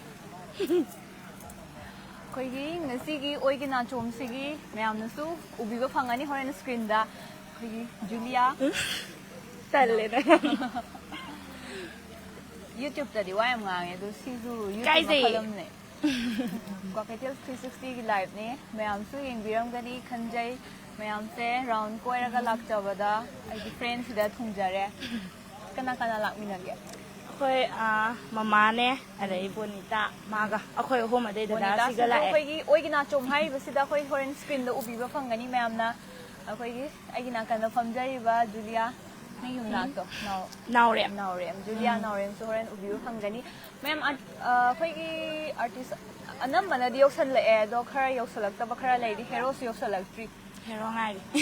ꯉꯥꯏꯕꯁꯦ ꯋꯥꯕ꯭ꯔꯥ ꯋꯥꯏꯌꯦ ꯉꯥꯏꯕꯁꯦ ꯌꯥꯝ ꯋꯥꯏ ꯅꯪ ꯆꯥꯛ ꯂꯥꯝꯕꯁꯨ ꯃꯥꯜꯂꯤꯀꯣ ꯂꯥꯝꯃꯦ ꯑꯗꯣ ꯑꯩꯁꯨ ꯆꯥꯛ ꯂꯥꯝꯃꯦ ꯀꯩꯝ ꯄꯤꯖꯗꯦ ꯍꯣꯔꯦꯟ ꯆꯥꯅꯕꯁꯦ ꯇꯞ ꯇꯞꯅ ꯃꯌꯥꯝ ꯇꯧꯔꯛꯀꯗꯧ ꯃꯥꯜꯂꯦ ꯍꯥꯏꯗꯤ ꯑꯗꯨꯝ ꯁꯨꯃꯥꯏꯅ ꯇꯧꯕ ꯐꯪꯁꯟꯁꯦ ꯉꯁꯤꯁꯤꯅ ꯈꯔ ꯆꯥꯎꯕ ꯃꯥꯟꯗ꯭ꯔꯣ ꯍꯣꯏ ꯑꯣꯄꯟ ꯑꯣꯏꯕꯩꯔꯥ ꯈꯪꯗꯦ ꯍꯣꯏ ꯁꯤꯅꯁꯨ ꯅꯨꯡꯗꯤ ꯅꯨꯡꯉꯥꯏ ꯍꯥꯏꯗꯤ ꯀꯩꯅꯣ ꯑꯣꯏꯗ꯭ꯔꯦꯗꯅ ꯁꯥꯕꯅ ꯁꯨꯃꯥꯏꯅ ꯀꯩꯅꯣꯗ ꯈꯤꯇꯪ ꯇꯧꯕꯁꯦ ꯅꯨꯡꯁꯥ ꯐꯤꯜꯗ ꯅꯦꯝꯊꯔꯀꯥꯟꯗ. ꯇꯧꯕꯁꯤꯅꯗꯤ ꯐꯩꯌꯦ ꯅꯨꯡꯁꯥꯁꯨ ꯅꯦꯝꯊꯔꯛꯑꯀꯥꯟꯗ ꯑꯗꯨ ꯍꯣꯔꯦꯟꯅꯦ ꯑꯩꯈꯣꯏꯅ ꯁꯤꯗ ꯁ꯭ꯀ꯭ꯔꯤꯟꯗ ꯌꯦꯡꯕ ꯐꯪꯗꯣꯏꯁꯦ sida horen isa se thola kana kai komai tawni yengbuda khande san ado isai sidi hayeng kaino hayeng oina phangni hayeng oina phangani isai de youtube ki oina de YouTube ki oina di hayeng phangani aduga song sidi ngasi release tawjadoine hojik tawdoi ngai lerabani ko mayam khara lakpa ngai hoi horen dum urani ado horen loi dukan marak ta ga di chain ginu ko sel ado hojik te kai kai chatlige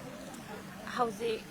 aidi thoidokpa haidi sigumba line dadi chatri ado aigi oina di school chale school di angang school chale ai angang ngwa angang nate angang oza oi ba yeng madadi na angang ma sama le ba ko aduna khoi miss ni ko origin miss Julia sum ha ke haino ke school lo puino ai kids foundation da khoi miss Julia se handa ki teachers day gi kamai tawgi kolom yam pang kolom yam pang ado yum da su home teacher da woni ko yam sathi bani ko miss se sum da bani ado khoi miss ki yam na khoi tongan wa talent na ma haijar ke ko khoi se kaino se reels se matik namme ba ko reels matik se isai gi la ki namme dum chap mana na khut thadara ga editing phajana tor namme aduda khoi gi miss Julia se editing to yam hai bane magi tongan ba skill da ma yawe ba ko ai nati amma du su tawi dana ai sum yengaga haibado hoi du bude hoi reels party ne hoi reels party tan da bai sang do dum chatlim ne phone do nam bai da ma angai se tuition tor mani na loi tho dum lakte ba natraga tuition tor ringai mamang na tawde ba aduna khoi samaina art pam jaba isai pam jaba reels pam jaba sing se tongan ba wakhal ma lei ba habadi mood nungai ba do oidra hoi pam jaba gi toini haidi sangdra ga su kwa pura onjan bu zum ngam da ba ado onsan ninga ga su sum family gi kai condition khar di num lei da mi khuding mak ke ado onsan bu ngam da ba ado isa da ding hak tang or su sunday gum ba je sunday da go ro adi phaja ge ra thi ge ra kwa bayam pulaga ga shooting chat pa de reels nam ba dam nungai ha ba nungai ba gi da mak ne mo toy je tigi nungai ba makhala ma lei ba mood to kai sidi paisa na ga leiraga hadi phangbo adui nungai ba nate pura adum numitu ma gi oina dum mutche dum nungai lei du ne aduga hanja yeng do halak badasu akhoi paisa du na kona ba paisa khaijana cha cha doi adu tawa cha bai nungai bi lei ba nong chot pai nungai ba kai gari tire ho ba ga ni keno rom chat pa la kare ke ba aso lam sang lom ki keno do gaw re ngai rang bam da ga chat lan thoi na me ado khoina di samna harabada reels kumba mammi na puthor padadi hoi phajaba se oi phajada se oi dudi mayam gi isa gi apam gi wakhalon di oire adubu sumaina reels macha ma semba kanda ko kok su thadai matam sumangi mayam na pamna bu su hotna jadoine adu si pamjara ga thoklei basing se akhoi gi artist oiningba amadi art ki pamjaba sing oidone ba aduna khoi sumaina macha akhoi gumma mayam leine ba ko mayam sisu sumaina thengnaram doine awa ba je karamba mafam mine he uba da di asoi ba hana uba hadi pakte ga thi phaje hana udra ado ꯅꯝꯅꯕ ꯍꯣꯠꯅꯕꯗꯗꯤ ꯑꯩꯈꯣꯏꯁꯨ ꯂꯦꯕꯔꯗꯣ ꯈꯔꯗꯤ ꯊꯥꯗꯩꯅꯦ ꯍꯥꯏꯕ ꯑꯗꯨꯝ ꯑꯩꯈꯣꯏꯅꯁꯨ ꯌꯦꯡꯖꯩꯗꯅ ꯍꯥꯟꯅ ꯄꯛꯏ ꯄꯛꯇꯦ ꯁꯤꯗꯕꯒꯤꯗꯤ ꯀꯩꯅꯣ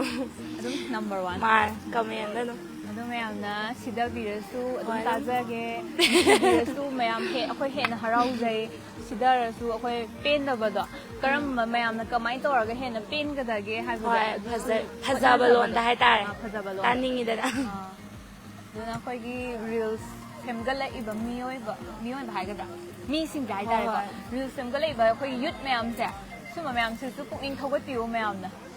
ꯑꯗꯨꯝ support ꯇꯧꯕꯤꯌꯨ ꯀꯥꯏꯁꯦ ꯃꯣꯏꯒꯤ ꯔꯤꯜꯁꯤꯕꯨꯁꯨ ꯇꯧꯕꯤꯌꯨ ꯑꯩꯈꯣꯏꯒꯤ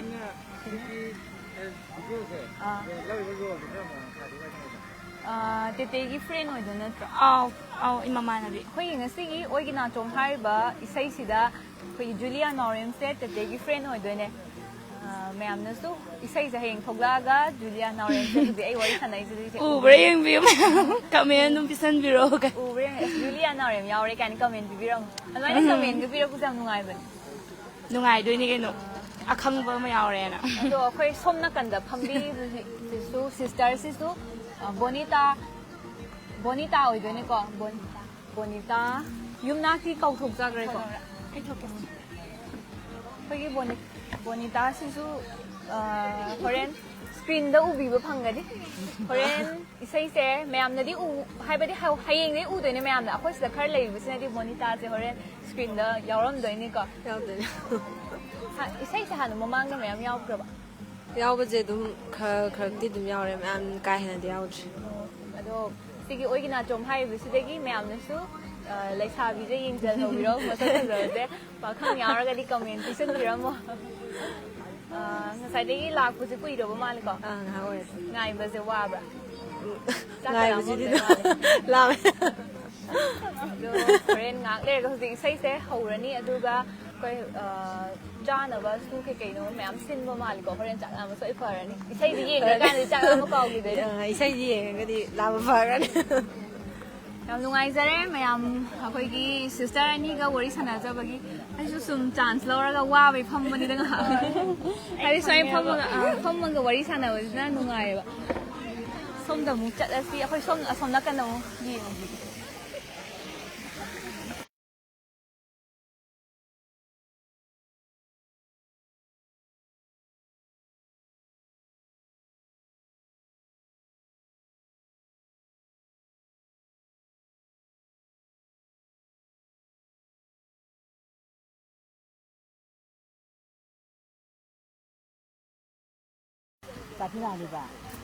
Hello?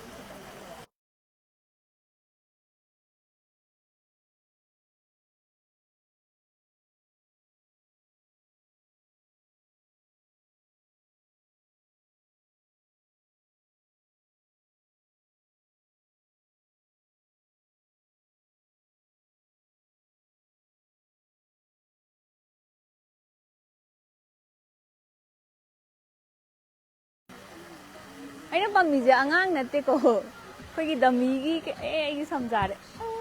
ꯗꯃꯤꯒꯤ ꯑꯉꯥꯡꯗꯣ ꯃꯥꯟꯗ꯭ꯔꯥ ꯑꯩꯈꯣꯏꯒꯤ ꯀꯣꯔꯤꯌꯥꯗꯒꯤ ꯂꯥꯛꯄ ꯑꯉꯥꯡꯒ ꯃꯥꯜꯂꯦ ꯑꯗ ꯀꯥꯞꯄꯤꯔꯛꯑꯣꯅꯦ ꯃꯥ ꯀꯞꯄꯦ ꯑꯉꯥꯡ ꯀꯞꯄꯦ ꯇꯨ ꯑꯥꯗ ꯀꯩꯅꯣꯝ ꯂꯩꯔꯦ ꯇꯨ ꯃꯥ ꯀꯞꯄꯦ ꯃꯥ ꯌꯥꯝ ꯁꯤꯡꯉꯦ ꯌꯥꯝ ꯁꯤꯡꯕꯅꯦ ꯀꯔꯣꯝ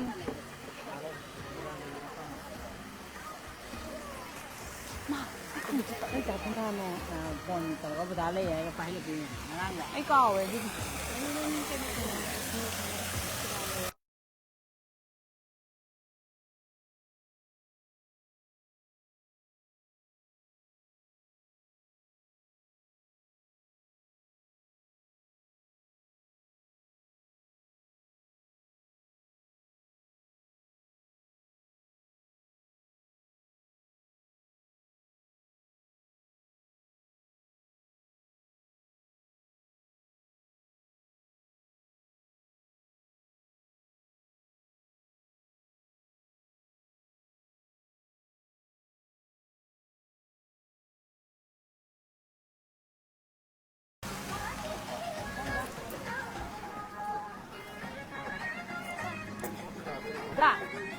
wari za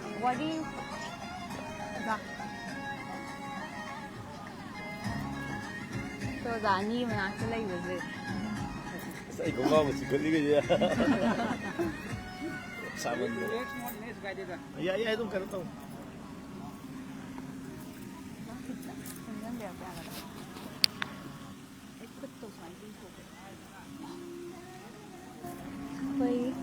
ngasi isai oigina chomgi director oidone aina unajari base oja gi ming se ai gi ming se arun piano haba mayam nasu khangbira mani khanjai khoi oja sigi isai sena tab ato pa mang de oja gi isai kya laike sai di adum khara leire masing do thiba ngamre atu ti masing mayam yam kre oja gi isai khara de dum leikre masing makharu ko de among ngam ado oja ngasi oigina chom hai basida ko atopa haibadi music video da uba phangdaba haigadra kitang mapa macha ga oiba nokningba funny oiba gumba yawe bu ko ado sise ojana direction pibiba kanda haibadi sigumba de kamaina aina masi kaino huskan je ko je wana idana loina mi khudimak se wana ba wakan wana ba nuai da mayam ji da adi sugumba ma tawraga mayam jing hakasu nokpa entertainment gi tanjam khak phanggadra na aina adum da kanna hona bai tar film mama oigera isai ma oigera director gi haibu film isai dugi hawai happy base director da oidone ba do ko jasna artist anoba singse haibi tete se mayam na yam na pam khanara iba yam na nushi ba mayam gi pukning zu chingchen ba heroine ama oidone do sida tete ga se yam na chanai na khale khoi freezer se uba kanda sise ojana hana mittaga hana chongtho isai je music so aina sembane aina music semaga isai je isianande sori ga gi kaino je studio gi making matiam thaga pa da kamian je da 90% je te sum torok pa idar ai di se ga te ga pa ba gi mabani gi combination ju mayam na pam na ba idar adu mama mayam gi apam ba ji da ise ka mai tau chi ge hai te da hai re e phare te dum tau chi ko se da mai hai na raga da mai ching sel rakhi bane ana isai ji mak semba got pa da te ta hon ji adu gi haibam di lai gi de ba ko adu mayam na te ji am nung si bi ba ise ga combination ji am sana gi ba da mayam gi apam ba ju e ko ni yeng da ba ya da ba adu mai na tau ja gi bane isagi wakhalon khaknatana mayamna pamna ba akoi wakan khan bagi matam ma phangi dre ba isai ji making matiang thadok pa ga isai ji semba got pa ga thadok re ba adai da te dum hai kre ba ama studio da record to we ma thengna ja ho adu da adudi ngasi gi oigina chom hai ba isai se akoi gi oza director gi amadi sida yari ba crew member sing khakki wakhalon na puthok pa isai natte mayamna akoi gi tete se nusibi dana khanbirak badagi tete sigi saruk thumgi bane haina ojana khanbi bane haina mayamna tete bu nungsibi ba adagi isianande sori ga tete ga par ga hena chanai na mayamna pamba do akoi na tabak tawjar ji di akoi aning ma tawba ya de ba mayam gi apamba je kari no na hana yenga ba matungda mayam gi apamba je akoi na thungan bangam ba dune ba akoi na hona jaga dawje akoi gi aning ba khakna thabak tawba ya dabna mayam gi already comment chama la ko ma dam da comment 90 di tete ya ko ni na ko adum mayam na tete bu se bu nungsibi ba do adum chalan jaba haitar hoi aduna ngasi oigina chomse mayam gi isai oidane mayam su hayeng song se karamba channel da phangani isai je hayeng ayuk ki pung mapan da sandon record sai ba channel je da phangbi gani mayam puna magna support tau biu sida yaumin nari ba crew member artist puna mag iramdam gi artist ngaktane puna magna minungsi achauba minungsi thamoi gi minungsi ga loina na support tau biu haise duga mayamna khanbirak badagi isai sisu release tawrba kanda mayamna support tawbiraga di hena mai pa kusu oidone yo jabu su thagachari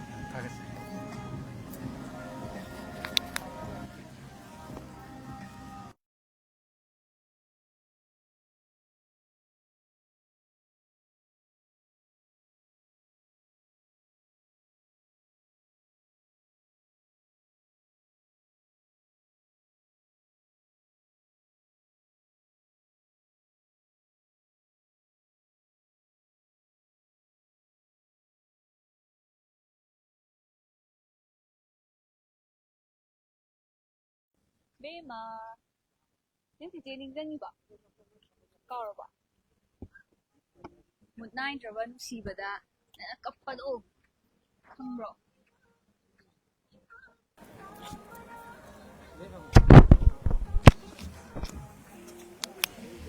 까오르보 나 까오르보 까오래 엄마네 윰다 라가네 너희 엄마 cấp 사버도 너는 cấp 도 닝정브라 닝정해 아두다 아이 레빠 레버도 닝정드라봐 닝정해 닝가 시리 마삭 양 파제이 그나나 게라 이도 마마나 नंगी frock से जो हम फंसे Barbie की gown माल को नंग set Lija नत्रा नंग कहीं जांग चार के जांगला อ่า कांगसुई กังสวยनंग मुबांग तौ द्रबा तावे तौ वे कई मुबांग तौ ग्रगे ngasi ngasi di mubang tau rak tabra तोते tau rak te ado horen nang si gi isai se sida nang se kai thai no ai di ying da bani na khangdri 자 macha sai ba do nang se princess ma li je ka mai tari no 칸게 mathan ama la ira 헐 ado sai dam ta lep thok se mayam da phajaba yeng han je tapna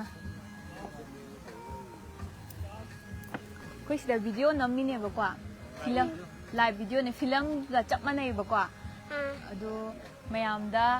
oigina chom hai ba isai se ai sa su yaw dai yeng bio na hayu ne 오이나 좀 예체 아주야제 mayam su yeng bio 남수엔 비오 nang ma ming so ang ka haido ne 아기밍나 희양한 디고웨 hiai ngan bi princess hiai ngan bi se princess mandra kharaga sasine side la princess hen man na ba hiai ngan bi gi gaun se phajadra to asi de yeng asi video na mine hi ma'am hayo 하미암 ai hiai ngan bi 아희양한 비네 oigina chom sida hiai ngan bi su saruk yaw ba yauri ma'am na su hiai ngan bi bu nushi bi ba ma'am na support to biramo isai se yeng minaraga khangani ga 헐 no fet am ta salo saw ba male ya hai wai chaw raga kai oi do no 독터가 피암 죽음더라 독터 수어더라 film zu gum da doctor soi da ba ado film gi nan kai sa do no 맞아 macha dum sa do ra ne le sabi phar akan da di 맞리 차비 파가 안 되나 간데 kai sa do ba 한두가 heroine ni sa do ne hayo 헤어니 다른 ado nang ne heroine ni pam ba je kana le maming khang bra kana Khang. hayo 마얌 mayam ado maming khang da bra si pa mi have le ta ba 레 hayo 소이네 아들에이디네 내빈디아네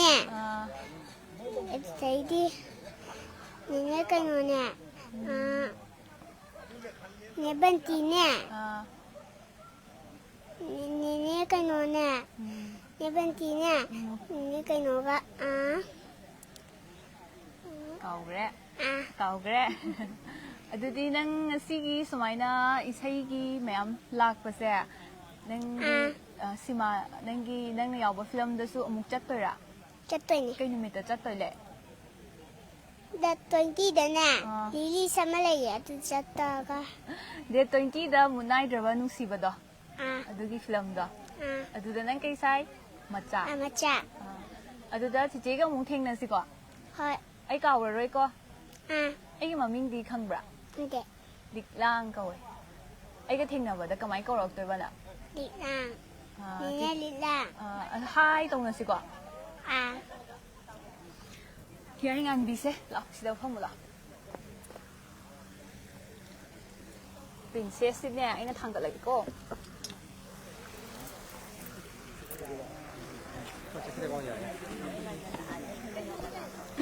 참라. Hello sister. 그이제 라이브 네. Cocktail 360 की live ने हज़ी मैं आम तो उहंजरी बस है दुगाई ने हज़ी उन्नजरी बस ही ना ओए की नाचों हाई बस की कोई की नंतर lyrics ai sai degi ko ai je surprise ta ge ngai ne ba ko ai di mai am sina su koi gi lyrics de una biro o na hai ko koi gi sweetie lime you Sweetie Lai Mayumna ꯑꯩꯈꯣꯏꯒꯤ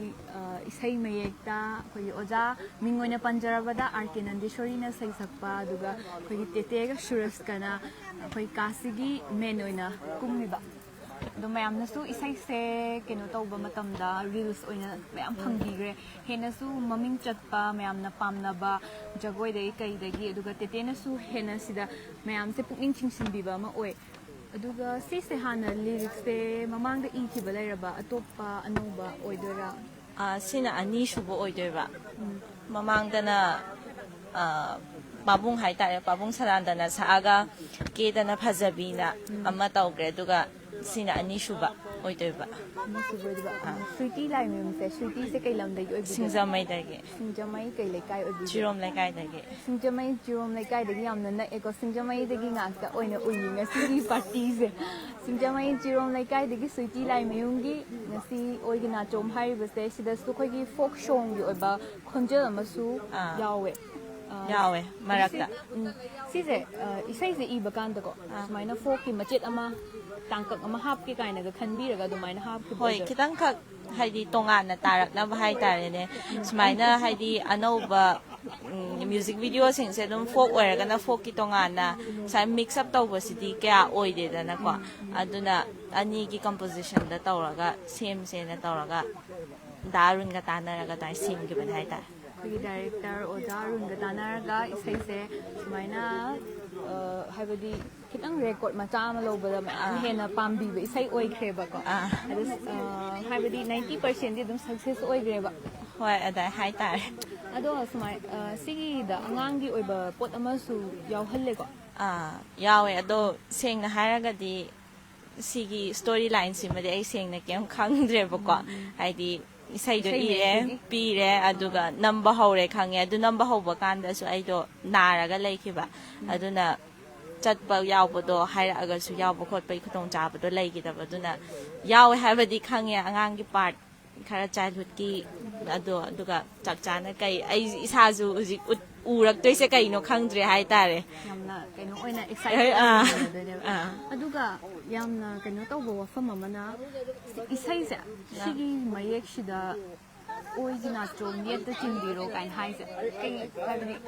ꯏꯁꯥꯃꯛꯁꯨ ꯂꯩꯁꯥꯕꯤꯅꯤ ꯄꯥꯈꯪꯁꯤꯡꯗ ꯍꯥꯏꯕꯗ ꯀꯃꯥꯏꯅ ꯍꯥꯏꯕ ꯑꯣꯏꯗꯣꯏꯅꯣꯕ ꯁꯤ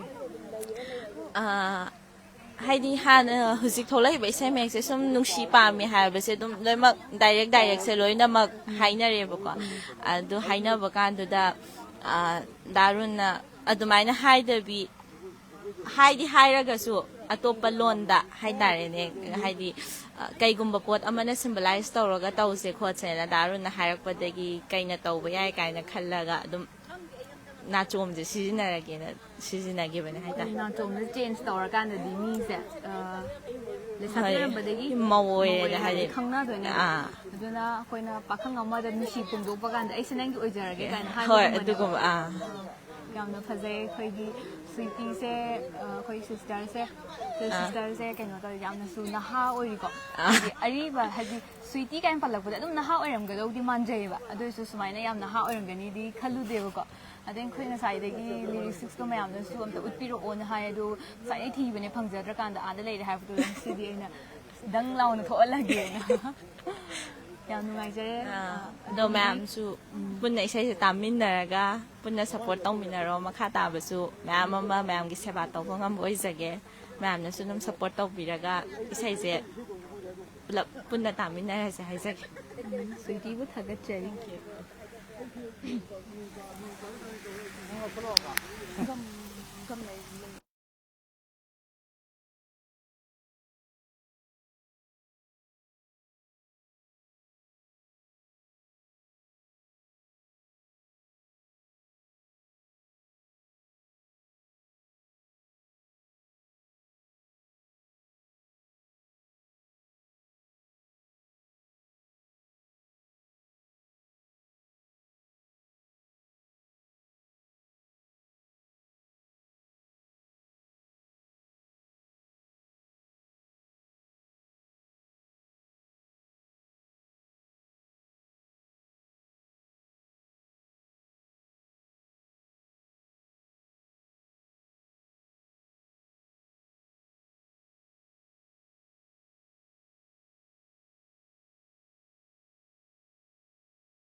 ꯑꯩꯈꯣꯏꯅ ꯍꯧꯖꯤꯛ ꯂꯩꯔꯤꯕ ꯃꯐꯝꯁꯦ ꯑꯩꯈꯣꯏꯒꯤ ꯍꯤꯌꯥꯡꯊꯥꯡꯗ ꯂꯩꯕ ꯊꯣꯏ ꯊꯣꯏ ꯑꯦꯗꯚꯦꯟꯆꯔ ꯄꯥꯔꯛ ꯍꯥꯏꯔꯤꯕ ꯄꯥꯔꯛ ꯑꯗꯨꯒꯤ ꯃꯅꯨꯡꯗꯅꯤ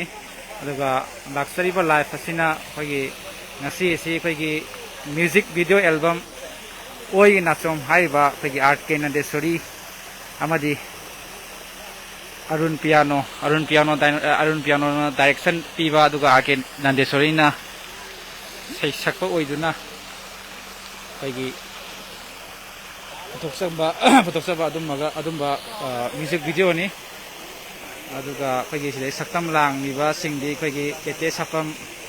ꯂꯩꯔꯦ ꯑꯗꯨꯒ ꯑꯩꯈꯣꯏꯒꯤ ꯁꯨꯔꯁ ꯂꯥꯏꯃꯌꯨꯝ ꯁꯨꯔꯁꯇꯤ ꯌꯧꯔꯛꯇ꯭ꯔꯤ ꯇꯦꯇꯦꯗꯤ ꯑꯗꯨꯝ ꯍꯥꯏꯗꯤ ꯁꯨꯔꯁ ꯉꯥꯁꯦꯐꯝ ꯍꯥꯏꯕ ꯁꯣꯔꯤ ꯁꯨꯔꯁ ꯉꯥꯁꯦꯐꯝ ꯑꯩꯈꯣꯏꯒꯤ ꯗꯥꯕꯣꯅꯤꯁꯨ ꯂꯥꯛꯑ ꯂꯩꯔꯦ ꯁꯤꯗ ꯇꯦꯇꯦ ꯂꯩꯔꯦ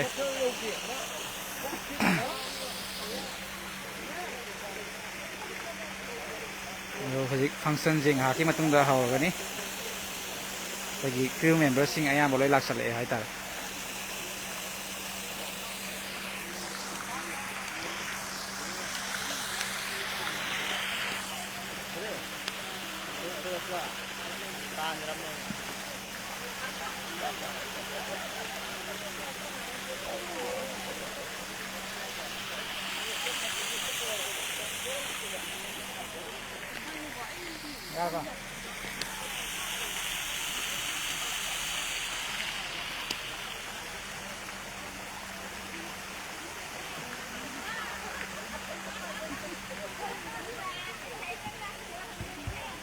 Hello, hello, hello.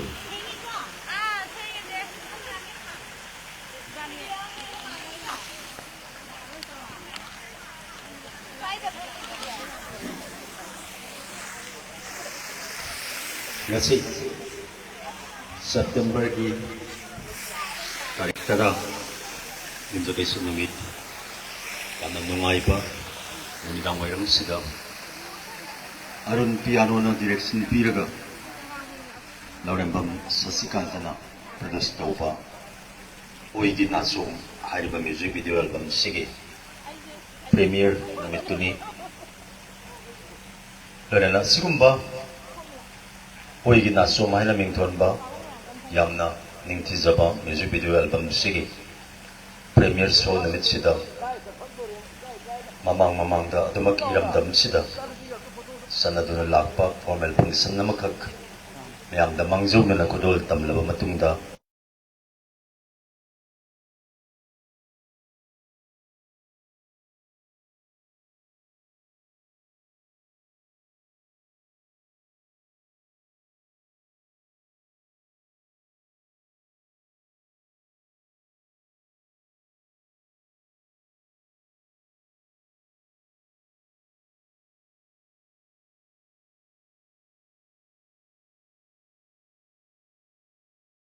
matam sana lengbiraklaba kai khunuzariba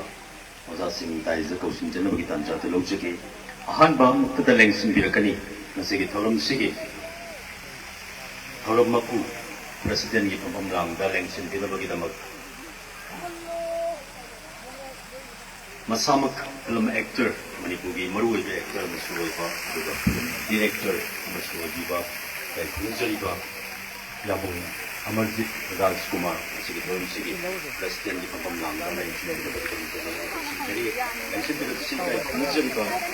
Amarjit Rajkumar filmmaker and actor sige thoram sige president gi pamam langda lengsin binabagi damak lengsin birakani kai khunuzariba Amarjit Rajkumar filmmaker actor nam aho kubak kugiru namna pidani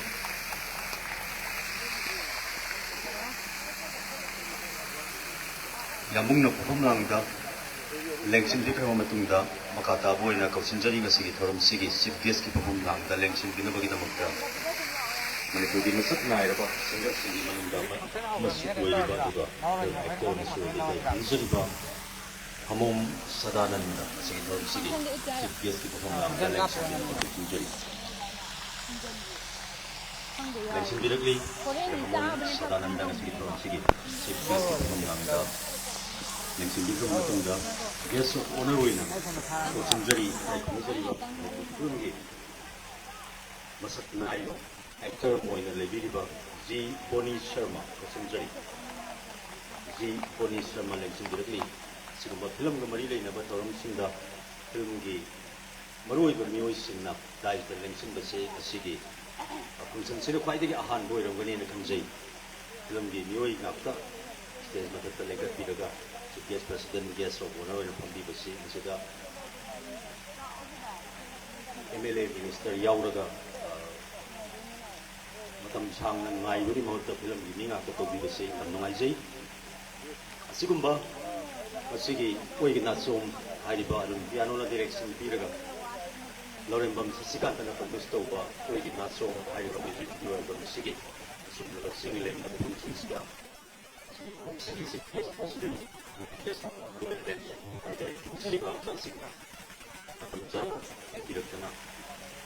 Yam kita mukta lighting, tapi bagi kita mukta dombo, dalam nama shari, mengajar punggung shari.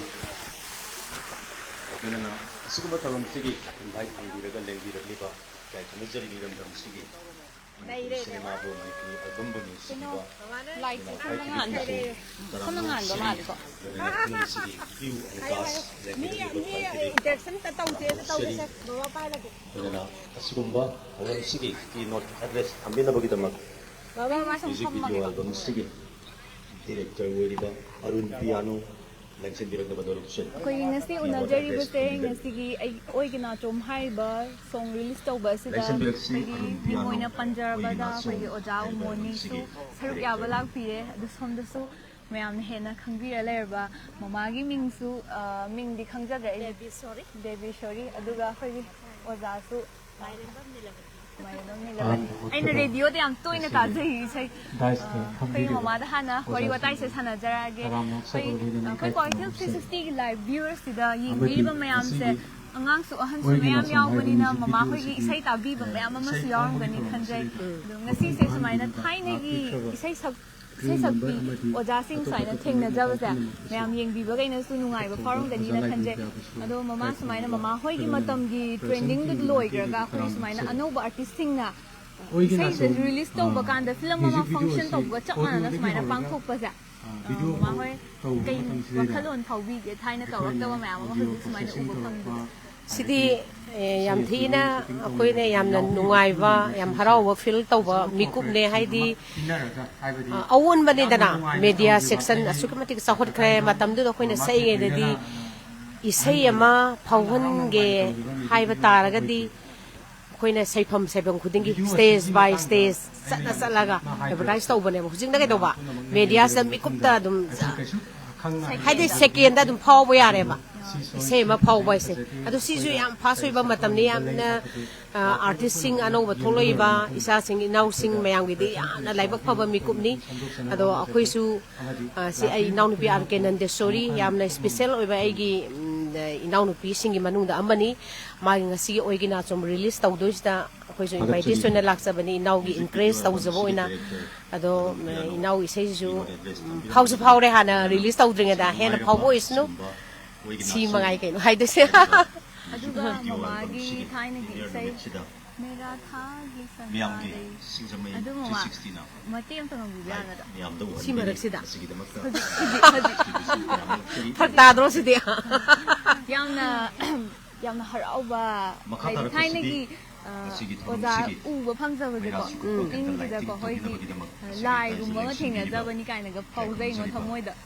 Kan ga du lai na te. Hadi stage study mayam ko phang e ba ko. Lap na u ba ni na. Mai na naksana ga wari watai to ba phang za ba se. Dong cha ba. Ama pili du te am ngai se. Nasi gi makeup se. Mama se hai stage sa tholok bu da su akhoi na samai na isai unagi ba du ni kai na khanja dai ne ba. Aduga khigi sum mama sum du lak cha.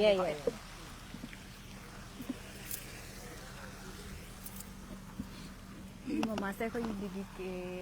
ko Impal didi ke Impal gida ko gi series me am lebu do da thai na gi me am ai chin khat da me am yeng nge ko Mai teleplay gumba ka. adu mama gi masak se thai na oi gi ba do adu am change lai te ko camp ꯍꯟꯅꯨ change ꯊꯪꯁꯤꯗ camp change ꯌꯥꯝ ꯅꯨꯡꯉꯥꯏ ꯂꯩꯇꯕꯒꯤ ꯌꯥꯝ ꯍꯔꯥꯎꯋꯦ ꯑꯩꯅꯁꯨ ꯎꯕ ꯀꯥꯟꯗꯀꯣ ꯑꯁꯤꯒꯤ ꯃꯃꯥꯗꯨꯒꯤꯅꯦ ꯈꯟꯖꯕꯗꯣ ꯑꯗꯨ ꯎꯕ ꯉꯝꯃꯤꯅꯦ ꯐꯪꯉꯤꯅꯦꯕ ꯃꯁꯛꯇꯣ ꯀꯦꯝꯇ ꯆꯦꯟꯖ ꯂꯩꯇꯕꯒꯤ ꯃꯥꯁꯦ ꯆꯍꯤ ꯀꯌꯥ ꯁꯨꯕꯤꯔꯒꯦ ꯆꯍꯤ 50 50 ꯃꯥꯟꯗꯦꯀꯣ 50 ꯃꯥꯟꯗꯦ 40 yearsꯀꯤ ꯏꯁ ꯌꯥꯝ ꯍꯔꯥꯎꯋꯦ ꯑꯗꯨꯗꯤ ꯈꯤꯇꯪꯒ ꯅꯧꯊꯅ ꯃꯥꯜꯂꯝꯃꯗꯤ ꯌꯥꯝ ꯍꯔꯥꯎꯒꯗꯕꯅꯤ ꯑꯗꯣ ꯃꯃꯥꯁꯤꯒꯤ DDKꯒꯤ ꯁꯦꯔꯤꯁ ꯃꯌꯥꯝꯗ ꯀꯣ ꯇꯦꯂꯤꯀꯦ ꯃꯌꯥꯝꯗ ꯎꯕꯗꯤ ꯃꯌꯥꯝ ꯐꯪꯉꯦ ꯑꯗꯣ ꯑꯅꯧꯕꯗꯤ ꯀꯩꯝꯇ ꯇꯧꯔꯛꯑꯔꯣꯏꯗ꯭ꯔꯣ ꯑꯅꯧꯕꯗꯤ ꯁꯦꯡꯅ ꯍꯥꯏꯔꯀꯥꯟꯗ ꯍꯣꯏ ꯑꯩ ꯌꯨꯝ ꯄꯥꯜꯂꯗꯤ ꯏꯆꯥꯁꯤꯡꯒꯤ ꯄ꯭ꯔꯣꯕ꯭ꯂꯦꯝ ꯍꯥꯏꯇꯥꯔꯦꯀꯣ ꯑꯗꯨꯏꯗꯨꯅ ꯍꯧꯖꯤꯛꯇꯤ ꯑꯉꯥꯡꯁꯤꯡ ꯆꯥꯎꯔꯕꯅꯤꯅ ꯑꯃꯨꯛ ꯃꯈꯥ ꯇꯥꯕ ꯈꯔ ꯑꯗꯨꯝ ꯇꯧꯔꯒꯦꯅ ꯈꯜꯂꯦ ꯍꯧꯖꯤꯛ ꯐꯥꯎꯒꯤ ꯑꯣꯏꯅꯗꯤ ꯂꯦꯞꯄꯤ ꯍꯥꯏꯇꯥꯔꯦ ꯑꯩꯈꯣꯏꯒꯤ ꯀ꯭ꯋꯥꯀꯩꯊꯦꯜ 360ꯒꯤ ꯂꯥꯏꯚ ꯚ꯭ꯌꯨꯋꯔꯁ ꯌꯦꯡꯕꯤꯔꯤꯕ ꯃꯌꯥꯝꯅꯁꯨ ꯃꯃꯥꯁꯦ ꯎꯕꯗ ꯊꯥꯏꯅꯒꯤ ꯍꯥꯏꯕꯗꯣ ꯑꯗꯨꯝ ꯆꯤꯡꯁꯤꯟꯕꯤꯔꯝꯒꯅꯤ ꯃꯃꯥ ꯍꯣꯏꯒꯤ ꯃꯇꯝꯒꯤ ꯃꯌꯥꯝ ꯑꯃꯁꯨ ꯌꯦꯡꯕꯤꯔꯝꯒꯅꯤꯅ ꯈꯟꯖꯩ ꯃꯃꯥ ꯎꯕꯁꯦ ꯑꯩꯈꯣꯏꯒꯤ ꯊꯥꯏꯅꯒꯤ ꯑꯩꯈꯣꯏꯅ ꯌꯦꯡꯈꯤꯕ ꯁꯦꯔꯤꯁ ꯑꯉꯥꯡ ꯑꯣꯏꯔꯤꯀꯥꯟꯗ ꯌꯦꯡꯈꯤꯕꯗꯣ ꯑꯗꯨꯒꯨꯝꯕꯁꯤꯡꯗꯣ ꯃꯤꯠ ꯇꯥꯏ ꯍꯥꯏꯇꯥꯔꯦ ꯊꯥꯏꯅ ꯁꯨꯃꯥꯏꯅ ꯇꯧꯔꯝꯕꯗꯨꯅꯤ ꯀꯥꯏꯅꯒ ꯍꯥꯏꯔꯒ ꯏꯆꯥꯁꯤꯡ ꯂꯥꯛ ꯅꯤꯡꯁꯤꯡꯕꯗꯣ ꯄꯨꯛꯅꯤꯡꯒ ꯏꯅꯧ ꯅꯧꯊꯣꯛꯑꯦ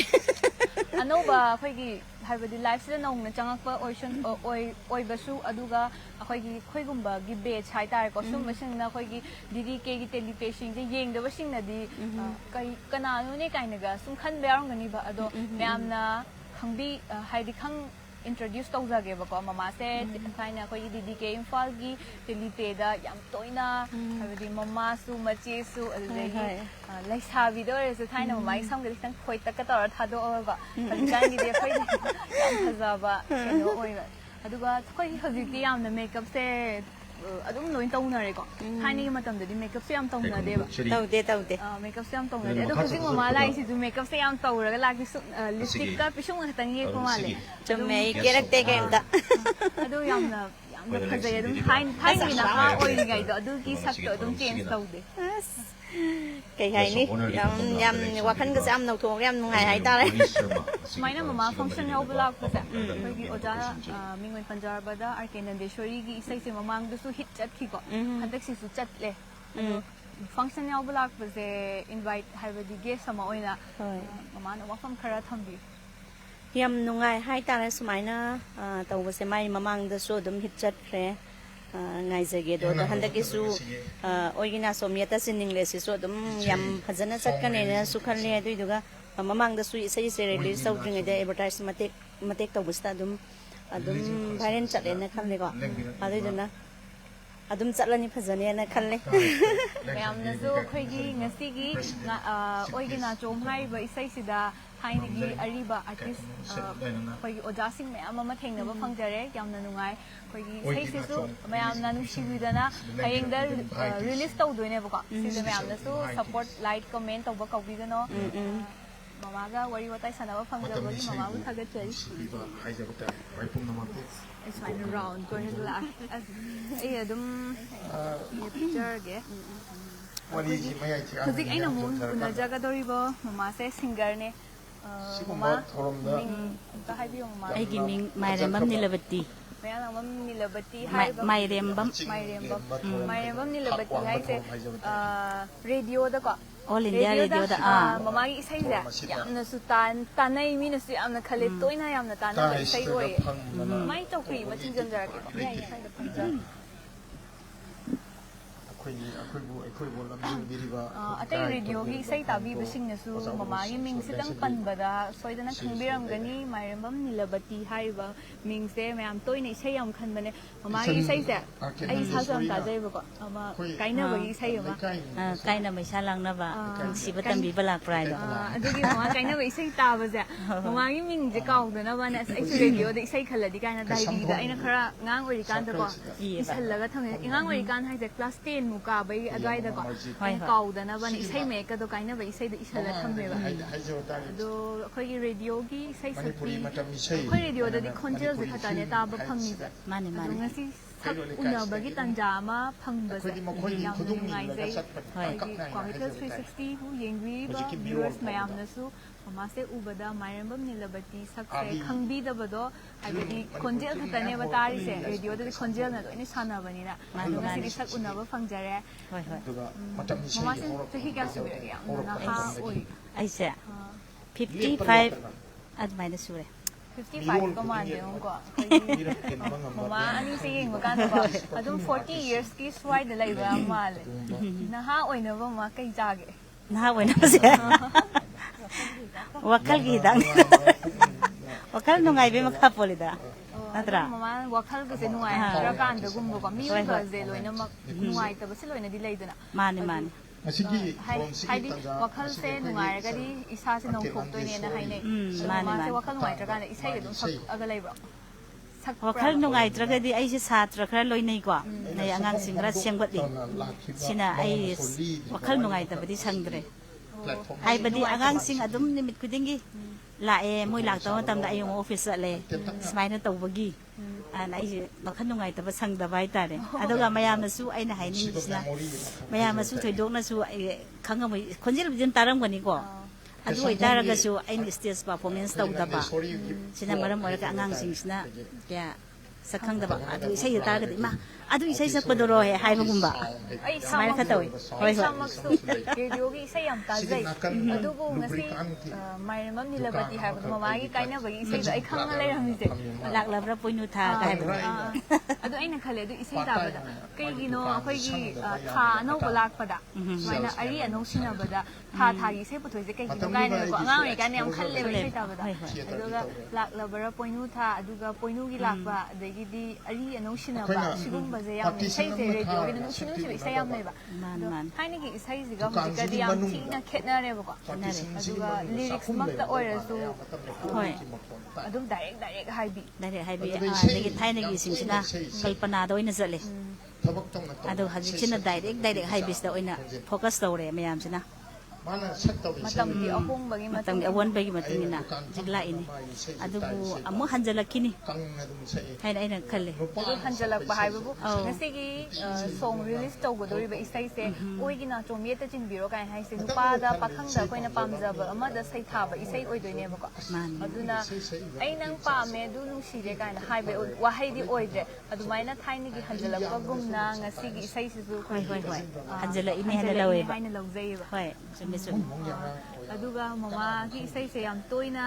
tabi ba sing na su mama sing asi je sak se khangbi ho ro ei samak su khangjare khurum je mani ke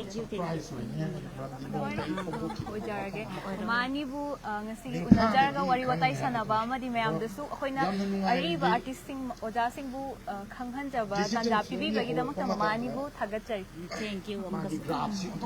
ajana katamna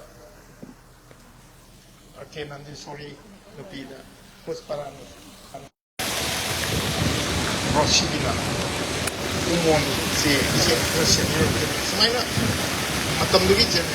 kungkusan tiket ama kai kani ama siya. Hoppa. Lamjil tam prahaya. Dam kat khina matam ama dugi. Noy mak khazana khazai khazai sai ko ki. Matam ni yawan matungin.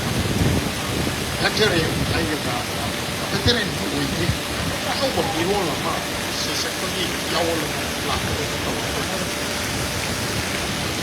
Talking the lady, but don't know this is Maggie says here, I don't tanning to mean a lady, but don't know. 2014, yeah, that I did let come on a film that I expose I am taking upon you. I home production amaga BDF thasana idana film sida sei tuet amaga yawe si kana sakata gi na koi da home em diwai na sem ne direct ka sa ai ni chan se adum ai memory da le ai producers woi ba actors woi ba du da ai right khara le chan nan je sorry is proposed to ma na se pa yawe da I can't look Haludine. Queen is on me cannot talk the Kauture, Yani City and say Yampazan Saki, I should Yotka Una Yopiga Tinaru the Gay, say that I achievement Machamaka Pami. Senan Yasorina, best male female playback singer, Funky. I step on push the film festival. Who nang na yopi way by shot achievement macha ama yauki mai tawdana yamna nungaiba kanoma haitare adudagi sum itau tawrakte dum tumin leibadawna tawyada ikhang khangoudan handakse yutran magi yutran sine aina thamjaning base khasi changdo khayano sumaina performing artist halak akhoi craft je Amitabh Bachchan noigumba yamna exceptional lawyer sidi performing art di kuna tumina leiro do ma hogalak pase mase magi khogalak se thona safu kan bahai ta mase handak la iba ogi na so gi mamang dagi hota horaga magi isai si trending oira pa diga yam impressive oiba matam jigi na sing na supa ma sei sakta kaina diga tazari ba koina so nande sori gi ngasi sei trauma gi mamang kun gi maya ta ki ba mana yamna energy yaw inkalak pa matam da sakki ba sei sak kanta han na leita ba hai tai to na ogi na so chung ngasi release to ding ai da reels oina teacher gi mayam da kai Facebook ta kai da chai ga ba mapum moina thok ding ai da reels oina ogi na so kai arun piano gi so ba entire team gi asong ba credit ai ta kai arun so jang kan na khona ba kai gi tong an ba kai matam sei gi composer mo ga so ma khut phong da music video ji da khut tharak pa daga si kai gi all rounder hai ta manipur da di all rounder ji jang kai ka kai DOP da regal case kai noina team ji amna perfect fine noi ba hai ta technical noi ro technical team noi ro actor da so kai ti hai ga ji lo ai sa yamna na si amna mainstream gi pot ne bayang gi na potha ba entertainment pi na ba attempt do ba production ama ne ado soidana mai pa miam na kwai gi pam na ba production ama oirani loina na miam da oi han view hai bo phom so tham jage maram di oi gi na som na mai pa se entire film industry gi matam sei gi mai pa pa ne hai bo phom se tham jage sai ni si ta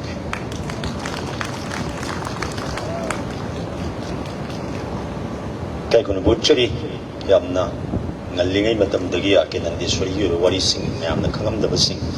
tambiram bagi da mukta su hena agar ba phongduk shari dona makasa ta jar koina ngasi gi thorum sigi sip case ki mapam lang da lengsin biri ba kai khomna jai boja sri hamom sadananda asigi thorum siga mari na ba wafam kara tambi na ba kausin jali lengsin biraksi hamom sadananda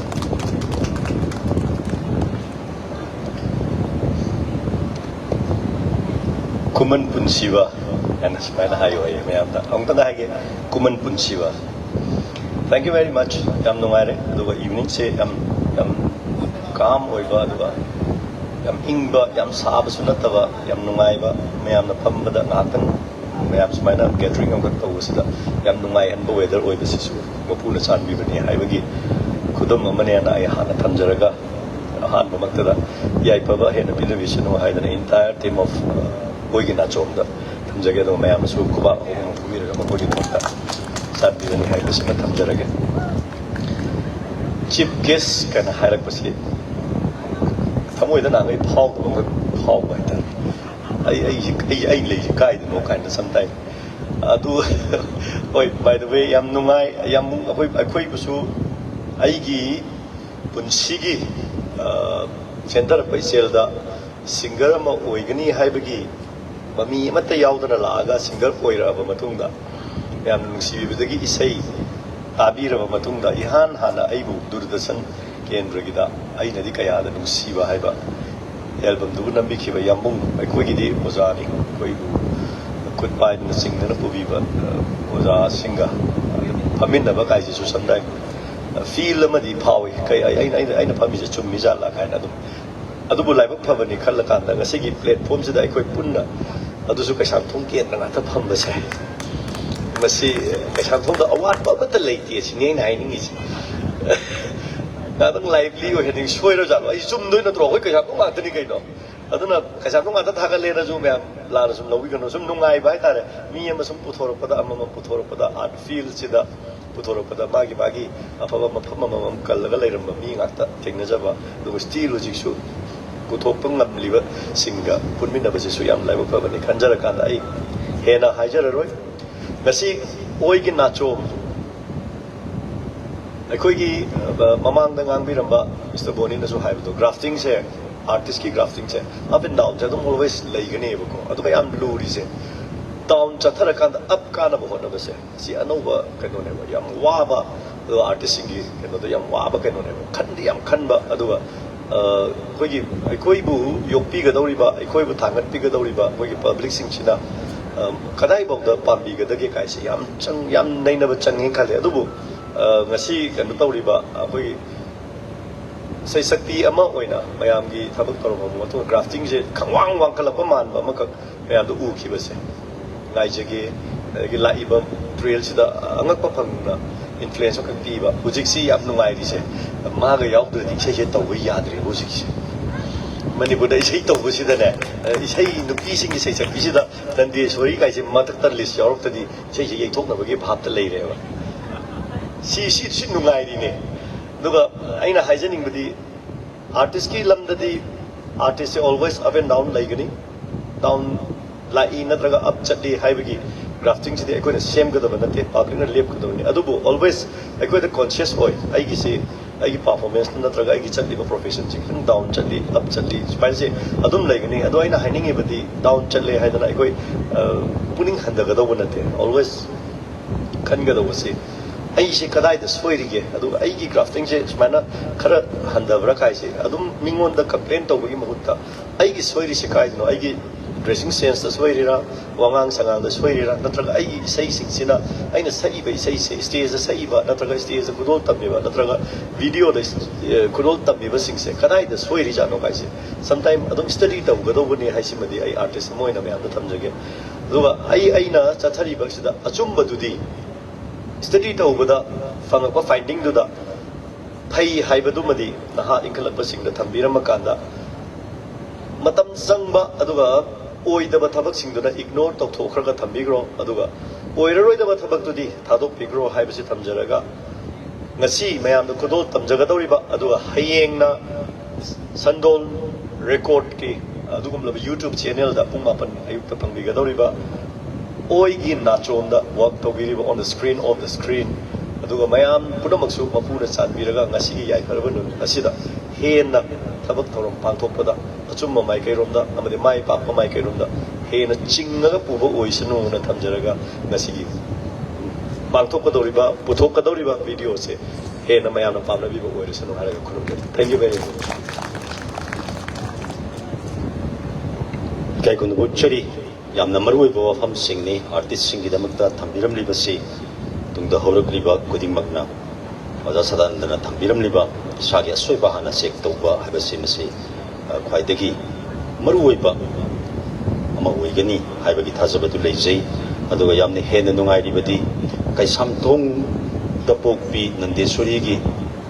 sei numitchida kai samthong ngakta stage phamme aduga laujari ba ina ka samthong gi ningom no wa wei le me se su yam ngai sa ningai nei laujari ba no pisu ka samthong de gi ni yam nungai ba asigi film gi sei gi ngakta oi ba mayam punin na bani na amna hela thamoi da nungai ba masu feel tawgi lorena presidential address thambina ba gi da makta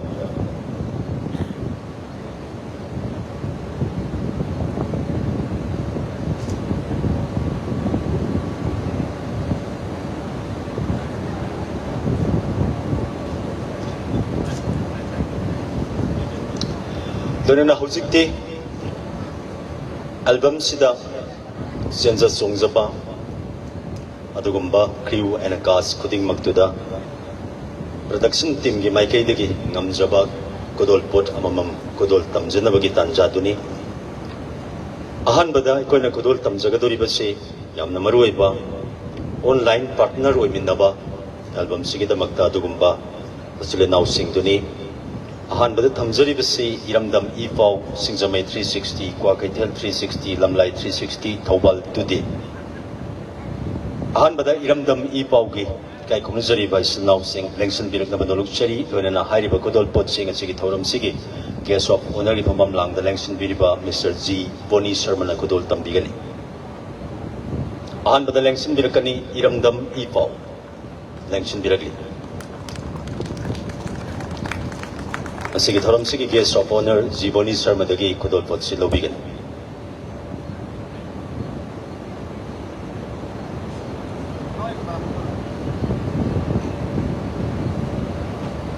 이름담 이파우기 슬나우싱니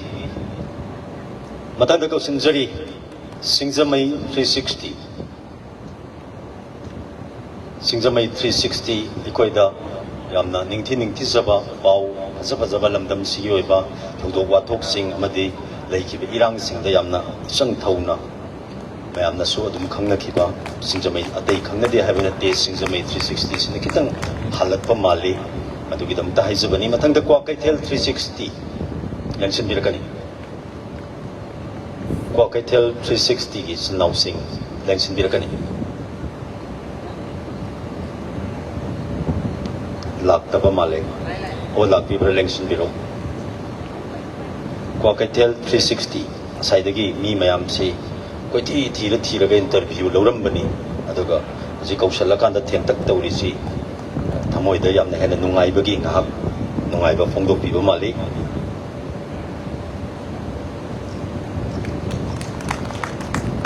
ꯃꯊꯪꯗ ꯀꯧꯁꯤꯟꯖꯔꯤ ꯂꯝꯂꯥꯏ 360 ꯂꯝꯂꯥꯏ 360 ꯑꯔꯨꯟ ꯂꯥꯛꯏ ꯂꯥꯛꯇꯦ ꯑꯗꯨ signal ꯍꯥꯏꯐꯦꯠ ꯄꯤꯔꯛꯑꯗꯤ ꯅꯨꯡꯉꯥꯏꯅꯤ ꯃꯊꯪꯗ ꯀꯧꯁꯤꯟꯖꯔꯤ ꯊꯧꯕꯥꯜ ꯇꯨꯗꯦ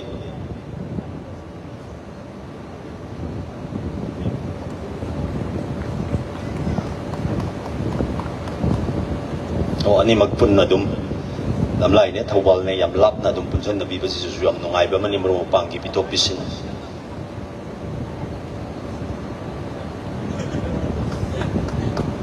ꯑꯗꯨ ꯃꯈꯥ ꯇꯥꯕꯁꯤꯁꯨ ꯖꯤꯕꯣꯅꯤꯅ ꯑꯍꯨꯝꯈꯛ ꯑꯃꯨꯛ ꯄꯤꯕꯤꯅꯕ ꯆꯔꯤ ꯁꯣꯡ ꯀ꯭ꯔꯦꯗꯤꯠꯅꯤ ꯑꯍꯥꯟꯕꯗ ꯀꯧꯁꯤꯟꯖꯒꯦ ꯃꯅꯤꯄꯨꯔꯒꯤ ꯊꯣꯏꯗꯣꯛꯅ ꯉꯁꯥꯏꯅꯁꯨ ꯑꯗꯨꯃꯛ ꯖꯤꯕꯣꯅꯤ ꯁꯔꯃꯅ ꯋꯥ ꯉꯥꯡꯕꯗ ꯊꯝꯕꯤꯔꯝꯂꯕ ꯏꯁꯩꯁꯤꯒꯤ ꯁꯤꯡꯒꯔ ꯑꯥꯔ ꯀꯦ ꯅꯟꯗꯦꯁꯣꯔꯤ ꯀꯧꯁꯤꯟꯖꯔꯤ आर के नंदेश्वरी तुमिन्ना अदुम फंबी खुबाक खुबा खोटपसु अमत तौबीदे मरक मरकता खुबाक खुबीरगदी याम नुंगाइजगनी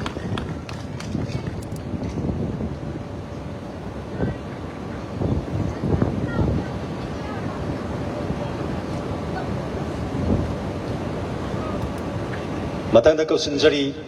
फोक singer Robindro Angom Robindro Angom Lengsinbirkani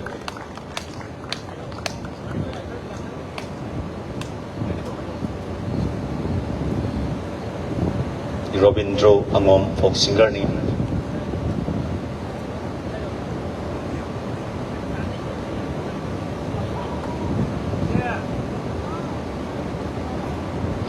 Matangda Kausinjari lyricist Sweetie Lai Mayum 오이기 나솜 하이리비 세이시 이비리비 스위티 라이메욤 랭친비르카니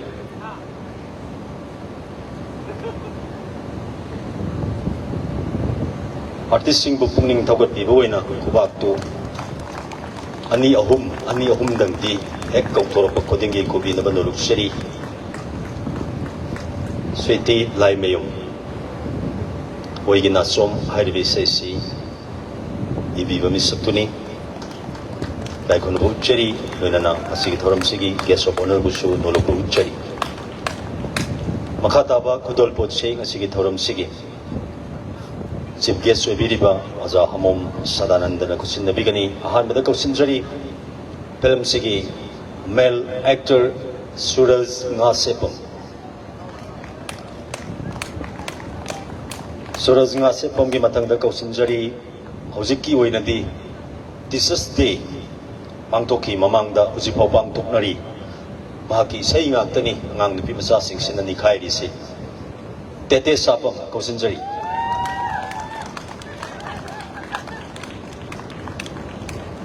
Tete Sapam Yamna Laibak Fabini Iramdam Sigi actress Singi Manungda Hek Toglak Paga Century Fugai Gibani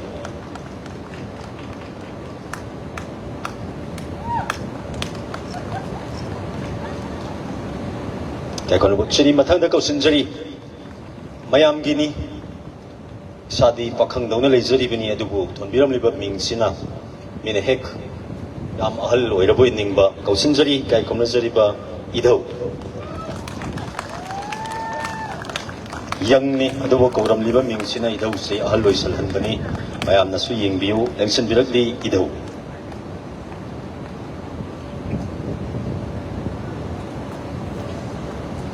Mapasu sai hero su kumi loi na mag idaw na tawkhalay si kun nay khatpi makanna Manipuri film da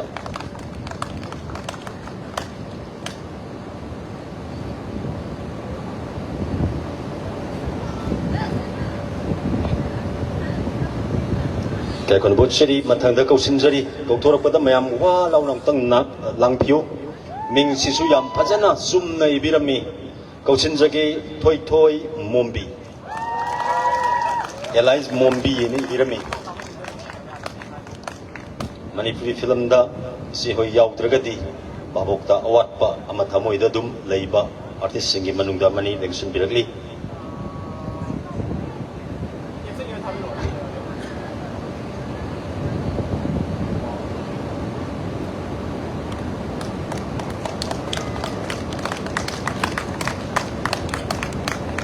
kaya kono butcheri matang da style artist ni Hiyai Nganbi kausinjari Hiyai Nganbi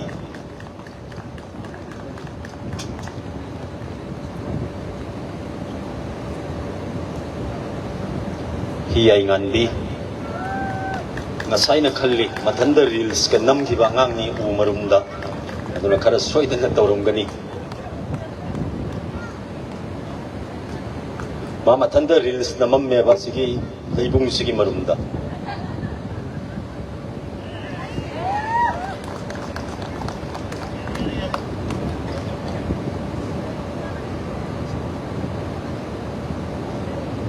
Hiyai Nganbi music video album sige style artist ni aduga musuka upsinjari style artist ni Dhanaraj Sharma Manipuri masak nairaba choreographer amo oiriba Vishnu Dhanis ki hek masanupani mapa laudana khara dum nei dori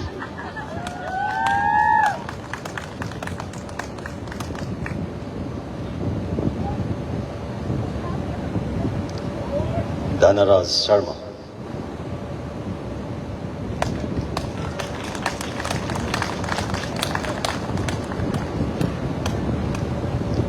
Matang da kausinjari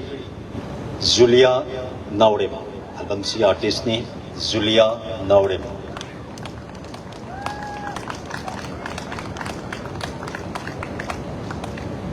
Zulia Naurema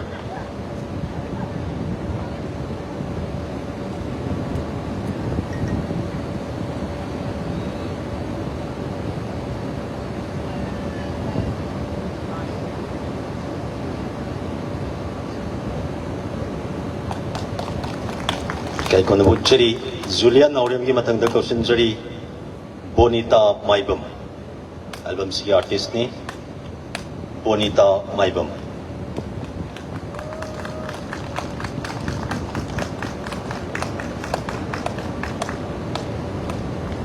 kubak si koi Kennedy kuman matanda kure mayam si kudre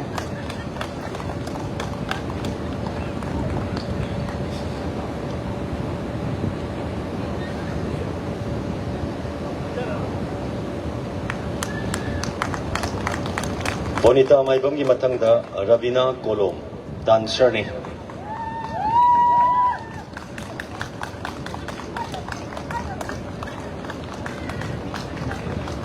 Ravina Kolom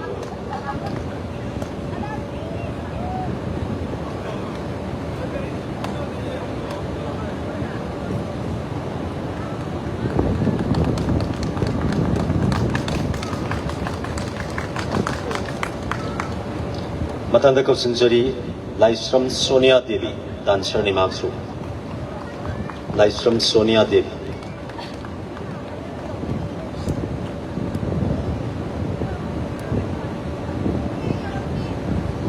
Matanda Daina Laitonjam. Maxu dancer ni.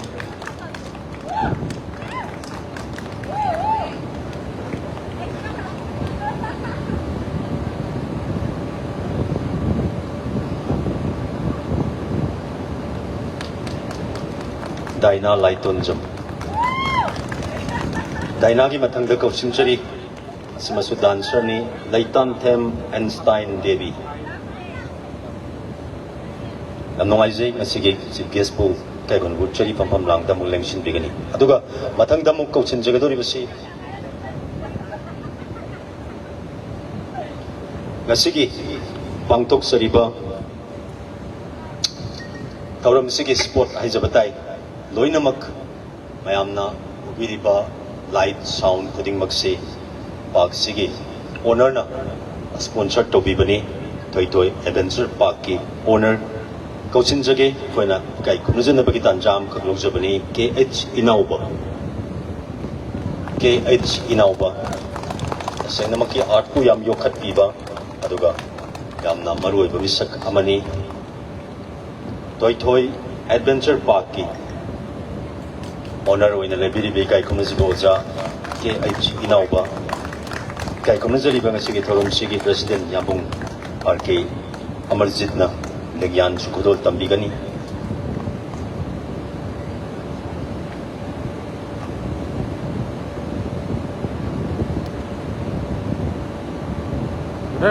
taseng namaki sigumbay sa inamay githorom sumba pangsan namada kuding magsibo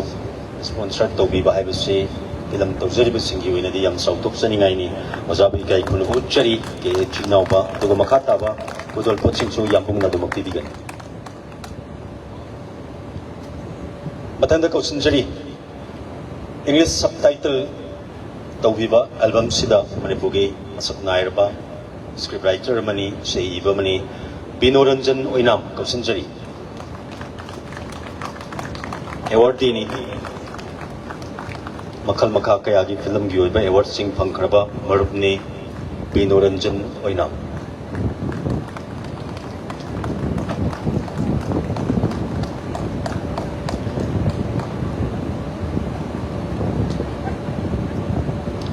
Matangda Kausanjari film sigi album sigi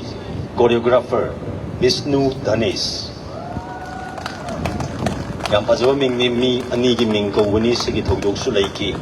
anirak ko bogi Vishnu dika khanaga leire Dhanesh leiraga dilengsin bira uwela ko gi yaugre maya chaudhuri na botta Vishnu Dhanesh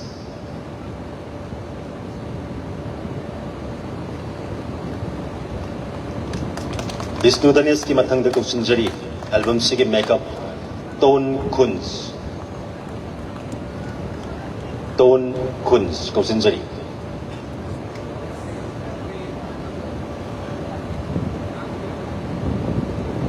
mathangda Kausanjari album sigi costume Robert Langpok Lakpam costume Robert Langpok Lakpam La agati karan sientak tawraga utinang sendiri. Don Kunz catwalk amtang tawbiraga pat kauna lang sendiri na banulog siya.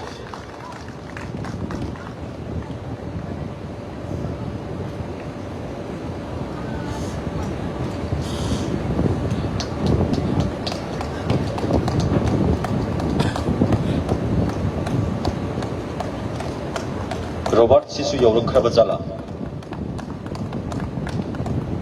Makeup ka punna di sabin na bani. Matanda Kausanjari assistant costume Boinaw Lairenjam. Assistant costume Boinaw Lairenjam. Ogot birak traba male Matanda Kausanjari. Camera and editor Regan KH. Manipuri film da album sing da adumak maming lairaba. Mayam na hena pam na ba. Cameraman namani Regan KH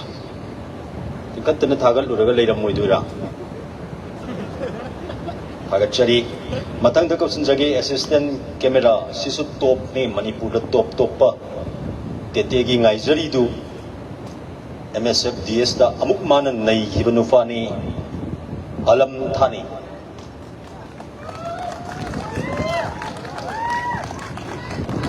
poko ra sagi bado khana poko ramane khana sagi bado tetiena damen na sagi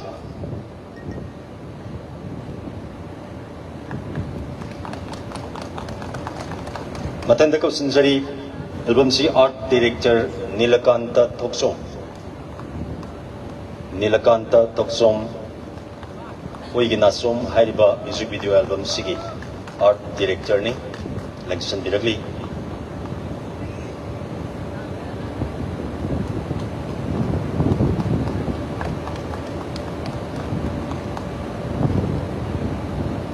art director ki matang da kausinjari album Sigi equipment Next Image Impal Next Image Impal Langshan Biragli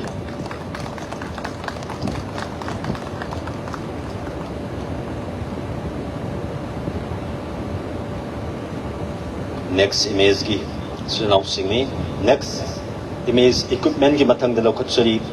album Sigi drone Abung Moirang Them Abung Moirang Them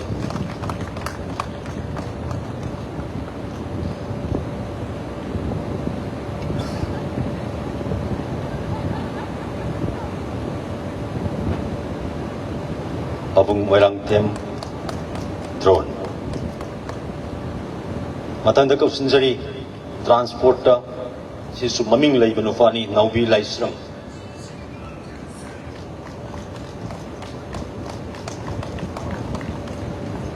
naubi laisram si masak hong agat sangai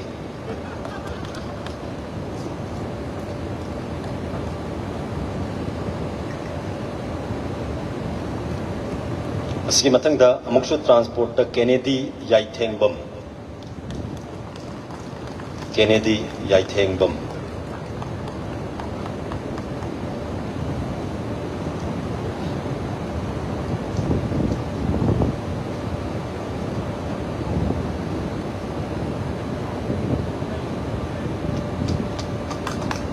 Asigi matangda muko sinjari album sigi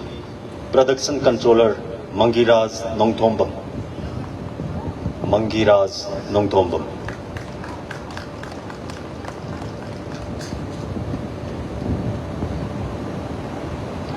Mangiraj Nongthombam production controller Oigi Nasom Hariba album Sigi Langshan Biragli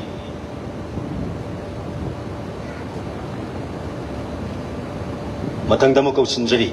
album Sigi assistant director Kanta Moirangthem Assistant Director Kanta Moirangthem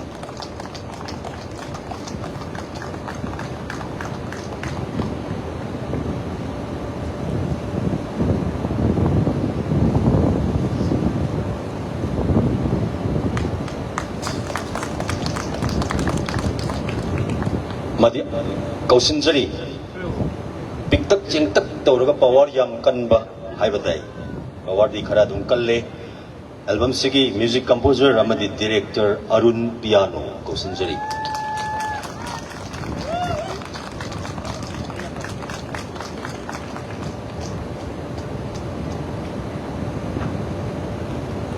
Asai lambi da leire hai ke bising to yobirak lagadi paung tang pibirahu Kausinjahuge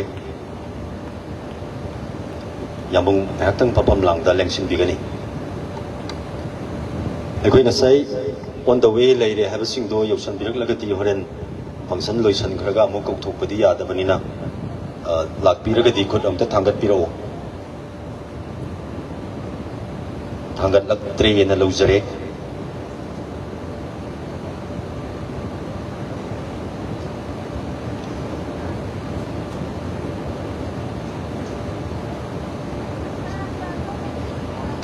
Karena makasa tasar poina nga sige thorom sige President ki Papam lang dalang sinbiri bay kay kamnazari ba yamong Amarjit Rajkumar filmmaker actor bu presidential address tambi na ba Kausinjari ꯂꯦꯡꯁꯤꯟ ꯕꯤꯔꯛꯁꯤ ꯅꯝꯕꯨꯡ Amarjeet ꯔꯥꯖꯀꯨꯃꯥꯔ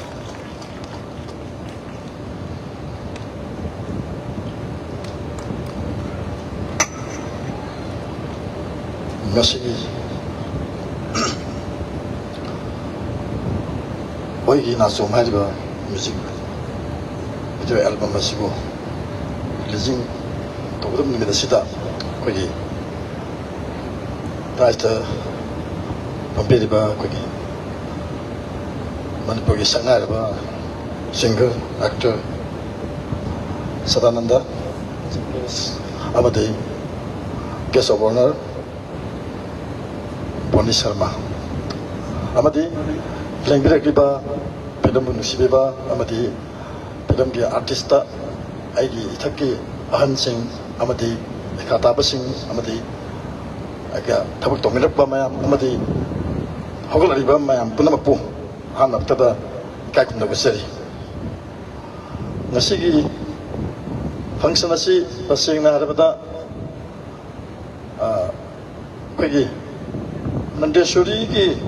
ꯋꯥꯁꯦ ꯄꯜꯂꯨꯔꯒꯗꯤ ꯁꯨꯝ ꯈꯤꯇꯪ ꯊꯝꯖꯔꯝꯒꯦ ꯅꯟꯗꯦꯁꯣꯔꯤ ꯈꯔ ꯀꯟꯅ ꯍꯣꯠꯅꯕ ꯑꯗꯒꯤ khitang angang wani di ke hona masada art ki sei sakpaki wakalon makak pitor pang khak lejaba angang bimsa man dubo apen sum film torpada film sum torpada sai boni sharma na pandi ke ba pe kasamtung to directa rupra gi office da mi ngasagi boni na pambi dukan du hangjai dukan du ke maning dani boni na be chummi ai di ta tan sang ni khangi sak sang ni krong kang lo itu ada sei sak pa su na desuri ni sai sum na ko gi sum sei sei hana sum to kare to batung da ko gi album to me adu gi ahamada album to matung da album je dagum thinjam da film je amulai film na bai matang ki ma kam da adum train sida adu gi matam du da digital film la koi matam sida ni na desuri ni interest ta sena ma gi sei ate te le ba ya adu ko film da di han pata ai je ba ki de sume mas film min khang maroi na kamba lakna ke kanduna sum matang kogi Gopinath music direction piraga swaya sum la ko sum trainam da chakhi bane matam da rusibina pusparani amadi nadeshwari giri ine duma atubu aigi site film gi site aigi na to film site di playback singer female si nadeshwari na tadi am tunni rakte aigi site da nadeshwari aduga akogi Robin Mektai agagi magi site na mu rusibina ne मुझे गिरी इना बनी अब तो इना सुबह ने बक्से नोय फजे ते आबे दियाते नोय फजे लमदा ममी sei ताब नो आबे सिंसे नंदे sei के रोसिबिना का पुष्पा ने मुई हमजी लोय थुए डिजिटल फिल्म दा सुम ना को दगी सुम मी मिगमे गे लाइ बा दनी सुम तुंग बइन ने दो सदान दना हम होगले एदो अदो स्वाइना होगत पसिजु खरद लुबी मतम दा Daramba kogi Swami Kumarju matamda amuk hawal pangam dana daramba matam lawi ada album kanna tan matamda kogi AJC na editing to ba jadi kogi report da daiba album kogi putok pamam le nami adudegi mase machine tuina adudegi bal inka kibne Swami Kumar mu hange adai ro sibila su muk turam me adai di agi la ang lai bak tan nan ba angang ba basu gi sindur agi tangal le simban de mo phalo inga ki smaina mi gi lai bak se mo le hagat pa anda ba smaina adu bo ai da hajari do di kai no da music tawri ba music album sing se si tawri person na kai to ke da koi hidden talent koi losen don lai ba artist ma'am acting तो नहीं ma'am से promote तो bookie याम थी ना काना बा line हमने hand लोजन नहीं अदुना तसेंग ना हाइजनिंग दे tawbirbe mayam amadi production team da labiriba director amadi artist sing mayam costume designer mayam pulupse ain hajining bedi akoigi niti niyom amakak akoigi film gi niti niyom amakak laibsi fazana chumna chapiyo masi chapda chum chaptaga sum namak pamatam dati long lasting oigani ayat pat kanti yawe sima thamjage aduna mayam kitang khandai biraga film gi niyom niti do kitang chatna bo hanbiyo simda thamjage aduga akoigi inkal liba artist singda aina artist moina sum hajining ba mana tasingna mina nganare fazai hena blessing pire nang mi apa boyo hena ka pe hoyo na blessing pire kudingi isada tamning bese sumpu oba isada power I'm still learning and we have a course go no tammi nei lo na di ko ju rik tammi lo na di madu da tammi di ne ado mina pire bo pire me ai fawre kaim tong da sum kanong ka tamningba hainingba honaningba awaina honingba photo leitagadi hanagi level dum lerega tarak biswa singtang thamjage aduga ngasigi music album tasingna kogi arun piano director moina kogi mamangi nandesuri gi ngajige habdu mandi yengji dan mongaiba album ni adugi matung tabasda music oigi naso mari ba music album masi mayam mangda kusina kadore aduna mayamna support to you amadi tasayna masibu album masibu satba amadi mayam yingning ba poppa ngatang oisu bekum matang potha ba ngamba atumba album mo oisu hayna mayag manda tamsedi thank you yambung boy kai kono cheri kana yambung na su thambiramba ikoige koi manipura album voice no any film gi oiba line sida tawri singsi film forum gi criteria makak rules and regulation makak lei mayam na su hana khangbi ba kangbu budi khangbire khangdriba singsu masigi criteria si paibiraga ikoina set saga dori basi kari no ikoina film shooting to wada na traga album man nambada kari maru oibage kari tawroidage do's and don'ts mayam to loina mak hana na leibani mado film forum da leizari basing khaktana semba na te iramdam sigi CSO sing loina na kuding mak haizaba tare samjal lagai sana gyan tabiro loina pullaga semba adugumba rules samani madu hek kai ru matamda aikoida khudong sadaba adumak mayok nei maramaduna khudong sadaba mayok na dringai da prevention is better than cure haibani film forum na thamjari ba criteria do adumak ngak na satiu haiba wafam se thamjari loina suraj nga sepam nangsin birakani aduga kudol potse kai khumjari ba chief case hamom sadananda na bibigani suraj nga sepam nangsin birakani manipugi nauna masin tumkal liba actors singi manungda amani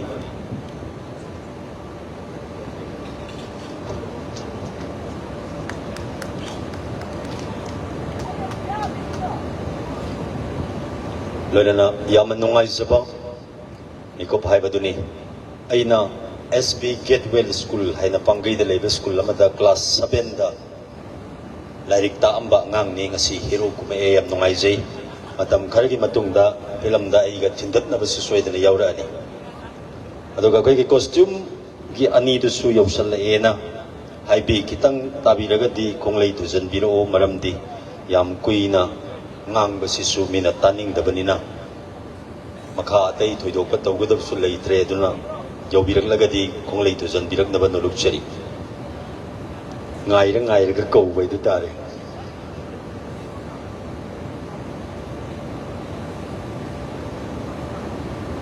arun pong to lobiu nangi giat si su kadai da mori da lei ba giat la khangde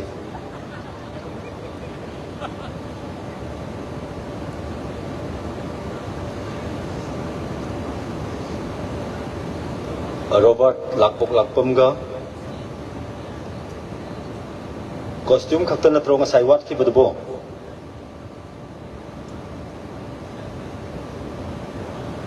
regan ga loina na koi masigi mathangda isai se mayamda release tawjagadobani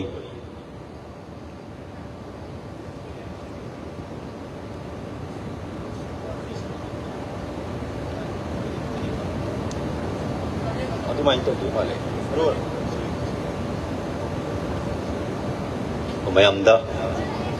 a costume do kaurang na ngai jabani som da pat law lengsan biro chokri go birurano Jiboni Sharma dagi kudolpot lobby gani Robert Lakpok Lakpam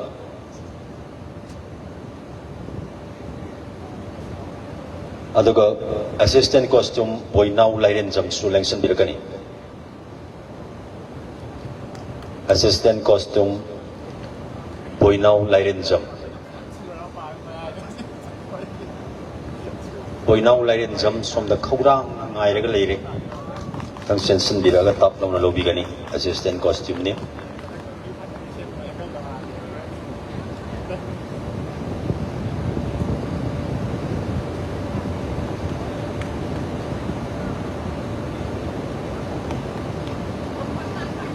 Jiboni Sharma boy kai kon butchari lengsin bigani loina nang sige sigumba arkenande suri na present tauraga Laurembam Risikanta na produce tauba o Sasikanta na produce tauba Arun piano na direction piba Sweetie Lai Mayum na iba Uigi Nasom Hariba music video album sige releasing premiere numit sida dahil sa election binibay kay Kumunzariba Sri Jiboni Sharma Sri Hamam Sadananda Sri Amarjit Rajkumar sige tawram sige yamna mapung phaba yamna ningthijaba function nama ohen biba matamda matam sana lengbiraklaga sige tawram sige damak dahil sa election bibagi thagatpa pungdok chari nolokpa uchari lona namang the election binibay invite sing lona film sige crew and a cast Kuting mak amadi Manipuri film amadi music video album bo nung si video na lengbiragliba kwai kibik po production team gi mahut chinjaraga Prem Sharma na thagat papungdok chari nolok papungdok chari amadi iramdam ifo singzamai 360 kwakaitem 360 lamlai 360 thawal today sigma thoram sigidamakta adom na tawbiriba credit mayam sigidamakta haingai leitena thagat pa nolok padu uchari amadi iroi loibada asigi thoram sigi Sport Chisu Oiriba, Toy Adventure Park ki owner Oibiriba, KH Inaumasa, Sigumbayam na Maman Yamba, Sigumba Thoram Sida, Isagi, dedication, Mapam Sifu Topiba, Madi, Sili Lang Livamayam, Sibo sponsor to be Bagidamak, hiding a little Takapung Dokchari, Kaikum Uchari, Hormel Function Se, Giwena di Tanjasida, lessons in the Bagitanja, the luxury, Lona Aruibada, Tasigi Thoram Sigi President, Yambung RK Amar Razna. Hairiba film, Hairiba music video album se release taure haidana mayam da lauthok piraga Hairiba music video album se mayam na premiere ubigani